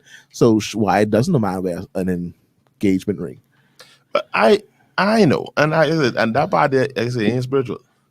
So I ain't gonna go there and dig too much in that. Sure, we could go to Brother Goggle and find out where this thing come from and all stuff like that. My thing is that senior man, you need to be the initiator. There's these things that are in scripture. They are not just from this thought that it was a male chauvinist society. That's what we're looking for. I can't find the kind of society it was. There's a word for not chauvinist. I keep on saying chauvinist, but I know what I'm looking for. Matriarchal. Not even patriarchal. It's another word I'm looking for. I can't find it. Misogynistic. That's what I'm looking for. That's it. That's the bad word. Yeah. From this misogynistic point of view that these men were the ones that did the proposal and this and that. No, it's a little deeper than that. And even if we go from when it's explained in Ephesians chapter 5, look at what he says. Husbands, love your wife as Christ loved the church. So you look at the model of Christ in this church, and then you reflect that in the model of the husband and the wife. And that's how it should work. The church did not initiate this, Christ did. I'll read you the text that we had come in, that stated the same thing. Welcome to part 3 of DGMT as we get ready to close. Let's go back to this statement. The statement was made, it said, for a husband is the head of the wife. The quoted from Ephesians chapter 5 verse. For a husband, this means love your wife just as Christ loved the church. He gave up his life for her to make her holy and clean, washed by the cleansing of God's word. Based on that scripture and on what, in my opinion, the act of proposing represents, I believe the man is supposed to be the head, the band of protection, as Jesus the pursuer, the one who gives up his life for her. This portrait of the knee seems like the woman is giving up her life for the man, when she's being told as women to submit, not to give her life. The man is told to love the wife as Christ does. Pursue your wife, love your wife, protect her, wash her with the word. As a result, this person said that in her opinion, the woman proposing is ungodly. That's Jody. No, that's pretty sure. Oh, it's minister. Yeah, talking about life member. Life minister. Yeah. No, I mean, that idea of the ring idea, that I didn't go with. No, Christoph. Initially. Huh? Christoph said, no, 2 hours. No, Christoph. No, but putting on that that ring is that idea of giving you the authority to speak on my behalf, and that should begin with the man doing that. The idea of the man taking the lead is important. The man being the protector and the covering over the house, taking that initiative, not being the final say, but being the one that being the final say, being the first volunteer in his house, being the initiator in his house. I know the scriptures for this, but I think start, that's how they end. I'll take some. And what did I say? I said, once you start that way, you'll never feel sure. Yeah. If a woman, I mean, I feel like a lot of what you said echoes the sentiment. I'm sure it did. Generally, the only person that was against it, the only person that was fighting, was advocating for this was me. And that was only because I was playing advocate. At the end, I turned around and said, it could never be. But I can understand why women would want to, because a lot. I can be careful. Because even to a certain extent, I would have been a slunker too. I don't know how much we, especially in the church context. What do you mean a slunker? Sorry, what? Like you didn't make the move. Do this. Okay. And I can say this, and probably a lot of persons like yourself, who are like yourself, single females who love Jesus, right, can probably say amen to this 10 times. We get a lot of punkish men in church. I don't homosexual. I'm not talking about effeminate. I'm not talking about the LGBTQ community. I'm talking about the fact of a lot of men. They don't want to be men. And you asked me, do I agree? And I said, I don't disagree. And I don't know if we speak about that enough as men to men, as married men. Do we talk to the young boys enough about that? Listen, man, you find. I remember I had a situation with a younger guy. I won't call his name. I won't say who he is. But I had to say to him, "Boy, listen to me, boy." Usually, when he says, "I'm not going to call his name," he's about to call their name. I'm not going to call his name this time. Okay. Or they probably hear something. Yeah. No, they may be here. I don't know. So I said, "Boy, listen to me. If you love this girl, tell this girl you love her, yeah, and make a move on this." I ain't sure, bro. Get your heart broken. No. Don't not know, and wish. And find out down the road. And be like, oh, well, motto. But I don't know if those kind of conversations, especially in our high Holy Ghost communities. Right. Like we used to have the Holy Ghost to tell them. We want the Holy Ghost to tell them that part of it. And I think we who have been this way before, we need to help in that process, man. Say to a lot of the brethren them, because some of these brethren, they trying to get it together. We ain't get one. I had a session with somebody recently. They don't have the money. They don't have the money to get married. I said, well, dog, bite you. I've been living together for the last 4 years. What don't you have money for? The fancy ceremony. I said, honestly, for somebody that looks intelligent, you sound really stupid. Can I ask this question just because for those who won't come with counseling? I said it to them. So make sure y'all know. So don't come with counseling if you can handle the truth. I say, for somebody who looks intelligent, you sound really stupid. Can I ask you this question? Because you said, this idea of men, the punkish man who can't really... Just bear in mind that you were extending the show now by asking me this I know. But it's because we're right here. And you see how I'm asking it wearily because I'm like, oh, Vera about to do it. Pastor Denzel, can you give me a 3-minute response to this question? I'm going to give you a 47 seconds. I appreciate that. Go ahead. So you're talking about punkish men who don't want to make the commitment or just even say the things that would lead to the commitment, right? And there's this belief in the high Holy Ghost community that it's going to be revealed by the Spirit. On the flip side... Or whatever else they believe. But on the flip side, godly women and women in general tend to... Now, a lot of us don't enact what we know, but we do know that a man who wants you is going to pursue you. If he wants you enough, he's going to say it. That's what we believe. Is that true or not true? That ain't always true. Some men punkish. Yeah. And... Because we've been made to Laura believe... said this when we was sharing. This is another Laura line. Laura says... Why buy the cow when you get the milk for free? Pastor Denzel, we ain't giving out milk for free. We love Jesus. Don't look at me like that. No, because it's a common belief. Let me I go think Laura it's the again. yard. Why buy the cow when you get the milk for free? But okay, I'm speaking for women like and me. the milk ain't always just sex, you know. I see. No, I don't sleep. Diet, there's a lot of nutrients in that little calcium. Another thing inside there. It ain't just. When we hear that line, we go straight to sex. Yeah. No, when I have anything bother me at the work, I can call you. I can offload work on you. Some nutrients. You get nutrients. Man, for Christ's sake, man, nutrients and minerals. Lord God, man. I flustered. Life beat me bad. I could call you and I could just dump the whole thing on you, and you catch all that, and you looking out for me, and you give me advice and this and that. Okay, bye. You definitely. So what should women do with that? Let's say he's a minister, and this time a lot of these male ministers around here that they need assistance. So the girl dating is a male minister. So you only close him to go preach. Okay. And he coming for some need, and you could confirm this and that. My philosophy says, but you all safe. But no, we have no sex now. Okay, safe. Pastor Denzel. My philosophy says, uncle beating around the bush, taking all the nutrients, but making no commitment. My philosophy says he's really not that into you. That's my philosophy. You're telling me that's not necessarily true. That's not necessarily true. No. What does a woman do in that situation? Because you can't be telling me stick around. Definitely don't be the one to go on the knee. What should you do? You should just do what I would do anyway and walk away, right?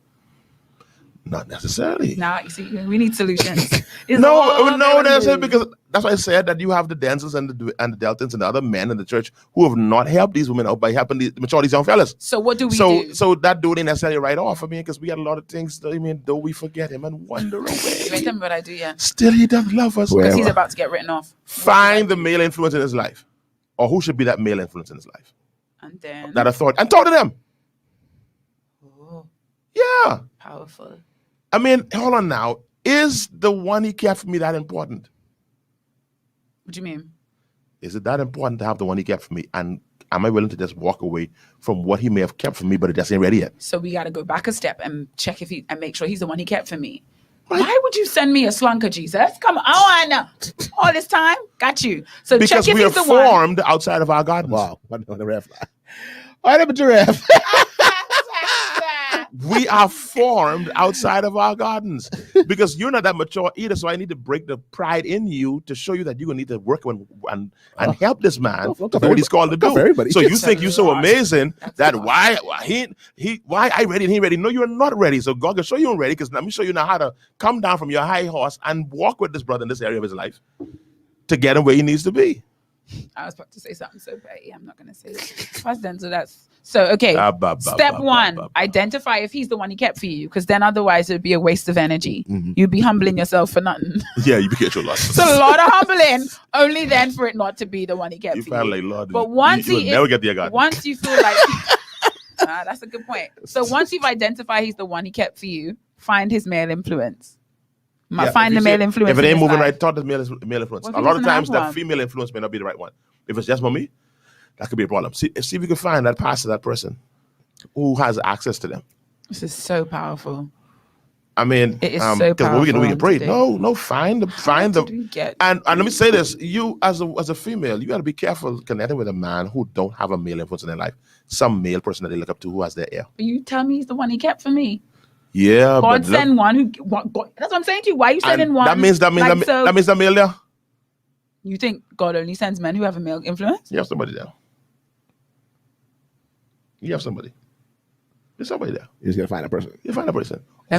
Or the married woman. It may be your job to connect him to Life Representative or to this other church or that other church where there can be a man that can influence them. But what you're doing is that you're encouraging them to stay away from church because you gain them the milk without letting them come to church. They ain't feeding the church. Back to this cow again. You getting them milk. You even making them come to church. You ain't putting no pressure on them to come to church. If you was pressuring them to come to church, like how you was pressuring them for everything else, then by now they'd have been in church and they would have found that male influence who they would listen to. Oh. But so I feel like Pastor Denzel's answered your question. She said, how long is a woman supposed to wait for a punkish man? Apparently, if he's the one he kept for you, till it is time. You wait till it's time. That's how long you wait. Judy says, bring the word, bish. You really did. I don't know how we get to couples counseling, singles advice, singles conference, but it's everything on DGMT. And as Pastor Denzel plays the out music, as he plays the out music, we thank everybody who tuned in today. We thank Pastor Denzel for coming into the studio at the final hour. Marisha said she gone for 2 seconds. 2 seconds. She come and back. Bishop in the house. You know. And Marisha, he come with that weight. You know how I tell you sometimes DGMT is leaving with a heavy spirit? I was good till he came in. I was good till he just walked in. Now you're like, what they must do now? No, but I mean, this practical side of it, I think What needs must to be I do said. to be This saved? practical side about it. This is a good dude. So you see these things, and number one, this good dude, and like what can help him. Try to persuade him. I mean, guys, Eve made that boy eat a whole fruit. The power of influence. Guys, this is not for y'all. This is for Pastor Denzel. Don't worry, this is not me. And I promise you, after this, he was coming for me. It's not I. It is not I. Hey, Eunice. But thank you for coming in. Get that male influence in life and talk, then find out what's going on. Say, listen, man, why this bitch slunking? And all let me take is one dude to say, boy, freaking out, boy. Go lock that girl in before you lose that good gift. There's a lot of married women saying amen. I really hope the single ladies on here are taking this too. Basal. When the married woman is, I don't know. This is you probably because we got all the comments. So Stephanie and Julie. Where you go to see all the things going StreamYard. On the StreamYard, buddy.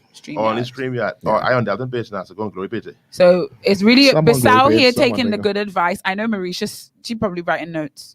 And I'm here soaking it up. So we good. Pastor Denzel, thank you so. Right, that's been a question. That's been a burning question for me actually. Which and one? I think that one about slunkers. I think the belief that if he's into you, you'll know. That's not always the case. I think we've been. I've talked to some guys. I've talked to some guys who I've had young guys who I had to say to them, "Boy, stop it, go, move on that." But and there are some guys that kind of on the shy side. I was one of those guys on the shy side. But I was one of those. Did a male influence get you to that point? Yeah. Okay. After you just yeah, a big brother of mine, blood brother, but big brother, church brother, brother in Christ. He said, "Boy, Dan, stop slunking, boy." And that's what got me over. God for that that's brother. what got. Thank God for that brother. Jesus, what is this? My God. I may have missed Robin. Yeah. Truth. And they're slunking. Yeah. You know what slunkers is get? You don't know. You don't know. What slunkers is get? You know what slunkers is get? No. Oh. You better go ask. Slunkers is get slunkers bait. Slunkers get slunkers bait, buddy. Slunkers get slunkers bait. Absolutely. It will not be me. Slunkers is get. In Jesus' mighty name. Slunkers bait. Definitely food for thought, Marisha. Definitely. If you don't want slunkers bait, I think that's definitely a paradigm shift. Like, they don't always know they're ready. But y'all the same ones who know that a lot of the brethren don't have the men in their life, don't have fathers in their life. So who can tell them these kind of stuff? This is true. Where they can get this from? Yeah. So a lot of times they just don't know. Powerful. How them know? But I'll say everything noted. Hashtag great show. Listen, y'all, we wrapping up. It's been good. It's been long. I too hot for tea. I thought it's too hot for tea. It's been long and strong. We told you we told you to come into the room that it was heavy and strong today. Strong and heavy. From the prophet told you come in the room, he told you it was going to be heavy and strong. And it indeed has been. Take away what you'll take away. It's been a lot of takeaways today. I didn't even know where you're going to start. But I'll say she's going to make one list like the apostle. If that's your takeaway, make the list. You take that away. You make that list. Write that vision. Make it plain. If you're going to put it on Facebook, send it to me to proofread. Yeah. So you have to send it to me to proofread. Especially if you go to life. Something has hurt me deep. Your comment about the letter from the Christian Council? Yeah. Yeah, we did earlier. Very briefly. Y'all in approval? I think the I think my view was, I think everybody, they draw their line in the sand, we draw ours. We just need to be careful not to always be on the defensive. Yeah. I didn't think the release was defensive, but I was saying it in response to this kind of time and the time that we're in, where we have things like Pride Month. We have to be careful that we don't wait to these times to defend our position. Our position should be known. So we were talking about your kind of responsibility on social media and what do you say? I was like, well, the people in your life shouldn't have to wait for you to post on social media to know where you stand on a particular issue. So Yeah, because there's Mados, you missed it. Eunice, honestly, we've been in the room from 11:30. Today we're running very, very late. Delton, wrap this up. Wrap this up. We are overtime, more than overtime, but we are extra overtime by 5 minutes. So we need to lock down, shut shop, and thank you all for coming. I have been Vera. I have been Delton. This has been a great time here. We invite all of you back here next week. We begin doors open at 11:30. So be sure to grab a beverage and sit down and enjoy the show. Invite others to join the show. For those that comments today, thank you all so much. We look forward to seeing you next week. Stay tuned for all the shows. Good for cooking and cleaning, so you may want to plan your Saturday in that way. Stay tuned for all the shows that come your way on Glory 93.9 FM Monday with Adrian Francis and Michelle Malcolm. Then you have Pastor Denzel coming to it around 4:30 with one-on-one. Marisha Delton's getting on that. He's Pastor Aquino. He's getting on that. Always provocative show where we talk about the things of the church. Yeah, there's one-on-one. One name these guys. These guys are serious. Today that show is very serious. Wednesday is barbershop talk again with Pastor Denzel and the men from the barbershop. Thursdays at 4:30 is girl talk. I mean, we talked about that Rev had a hot week this week. Rev was on all the shows. He is on the Adrian show the next morning. Spoke a lot funny. No, I need to give Ambassador Devin one of them badge, I guess. You need excessive wake up. Yeah, and so new flyer coming with new time. Hey, gotta change that. So keep it locked to new flyer, new time. Why you can't do your show while you away? She don't want to. Hold on. Pastor Nancy, you asking me this? Yes. The reason I didn't want to do that is because the last time we had a show where I was home and Delton was home, you said you didn't like it. You wanted me to be in the studio. So I figured I didn't want to do that again. Sleeping and things like that, but no, I think that was you being in Nassau. Yes, you're Nassau. But that wasn't about sleeping. Why did we do that week? Was that about emergency orders? It was about my car. That was the issue that week. It was about my car. I know you. And I told you that, but I know you go. I know you. Don't try. I know you go. And I say, "I you go straight from home. You oversleep. Then sit down. You're waiting. Just crickets." And I don't want that. No, I want you to get out of your house and come here. That's what that was. That was my motivation. My motivation for saying no show was because one of the management of Glory 93.9 had made it very clear to me that they don't like that habit. So I was like, why not mix it up? What time? That's 4:30. That's 4:30 on an afternoon. 4:37. That's 4:30 on a Saturday afternoon. When we start? Yeah. 11:30 is 4:30. Oh, yeah, 5 hours, yeah. Y'all have curfew over there. No curfew. No curfew? No. Okay, it's that 4:30, 6:30, it's 1 o'clock in the morning. She got on there and hit the streets, buddy. She ain't got with us long. Like, Jesus. Ooh. UK. God save the Queen. He's touching the road. You can take this offline. You're like a business meeting on air. No, I don't understand why when we have all this technology going on, I don't understand why we gotta. I mean, I have nothing against the co-host, but I don't know why we need co-hosts. And turn off his mic. And turn off his. Are you sure? What one of the prime ministers name? Boris? What is his name? Boris Johnson. Boris. I know Boris get your Wi-Fi. I sure that. All over. All over. He did not. And if Boris can get you all, I sure Queen make sure y'all got it now. Yeah. There's no music playing, Delton. Nonetheless, we press on. I saw it being like in the morning, like midnight. Afternoon. 4:30 in the afternoon. Yeah. She touching the road. Jane. Julie said I should take her on a tour the first Saturday. You should. DGMT coming to you all the way live. Put data on your phone. On the live. She said definitely fine. Come on. Hang on. You must go to the town. Go to the town square, man. If ever I could find her, guys. Go to the town square and bring Mom on. Anyway, guys, y'all have fun. Have a great weekend that's left of it. One show from the House of Lords. Yeah, go to the House of Lords in the lobby and we do a show from there. You know that, you know? Yeah, from Buckingham. Yeah, stand outside the gate. With the bush yard. Very ghetto. Do a show next to the boy the bush yard. Elma, brother. Elma. Next level. Royal Gravel. Got to get next to the Royal Gravel. I want a handful of the Royal Gravel. All right, folks. Until next week, y'all be safe, man. We are out of here. We leave y'all with our hit songs. We got a lot to catch up on because we didn't have our normal songs, so we can play two, just so you can get up on out of here. Y'all be safe. Have a great weekend. We love y'all. Stay tuned for more Glory 93.9 shows. Until next week, we be out of here. I be Delton. She be Vera. That was Pastor Denzel. We are gone. This kind of prayer, you will be strong. You will be strong. Shabba yabba kama mama kaba rubber speaking tongue.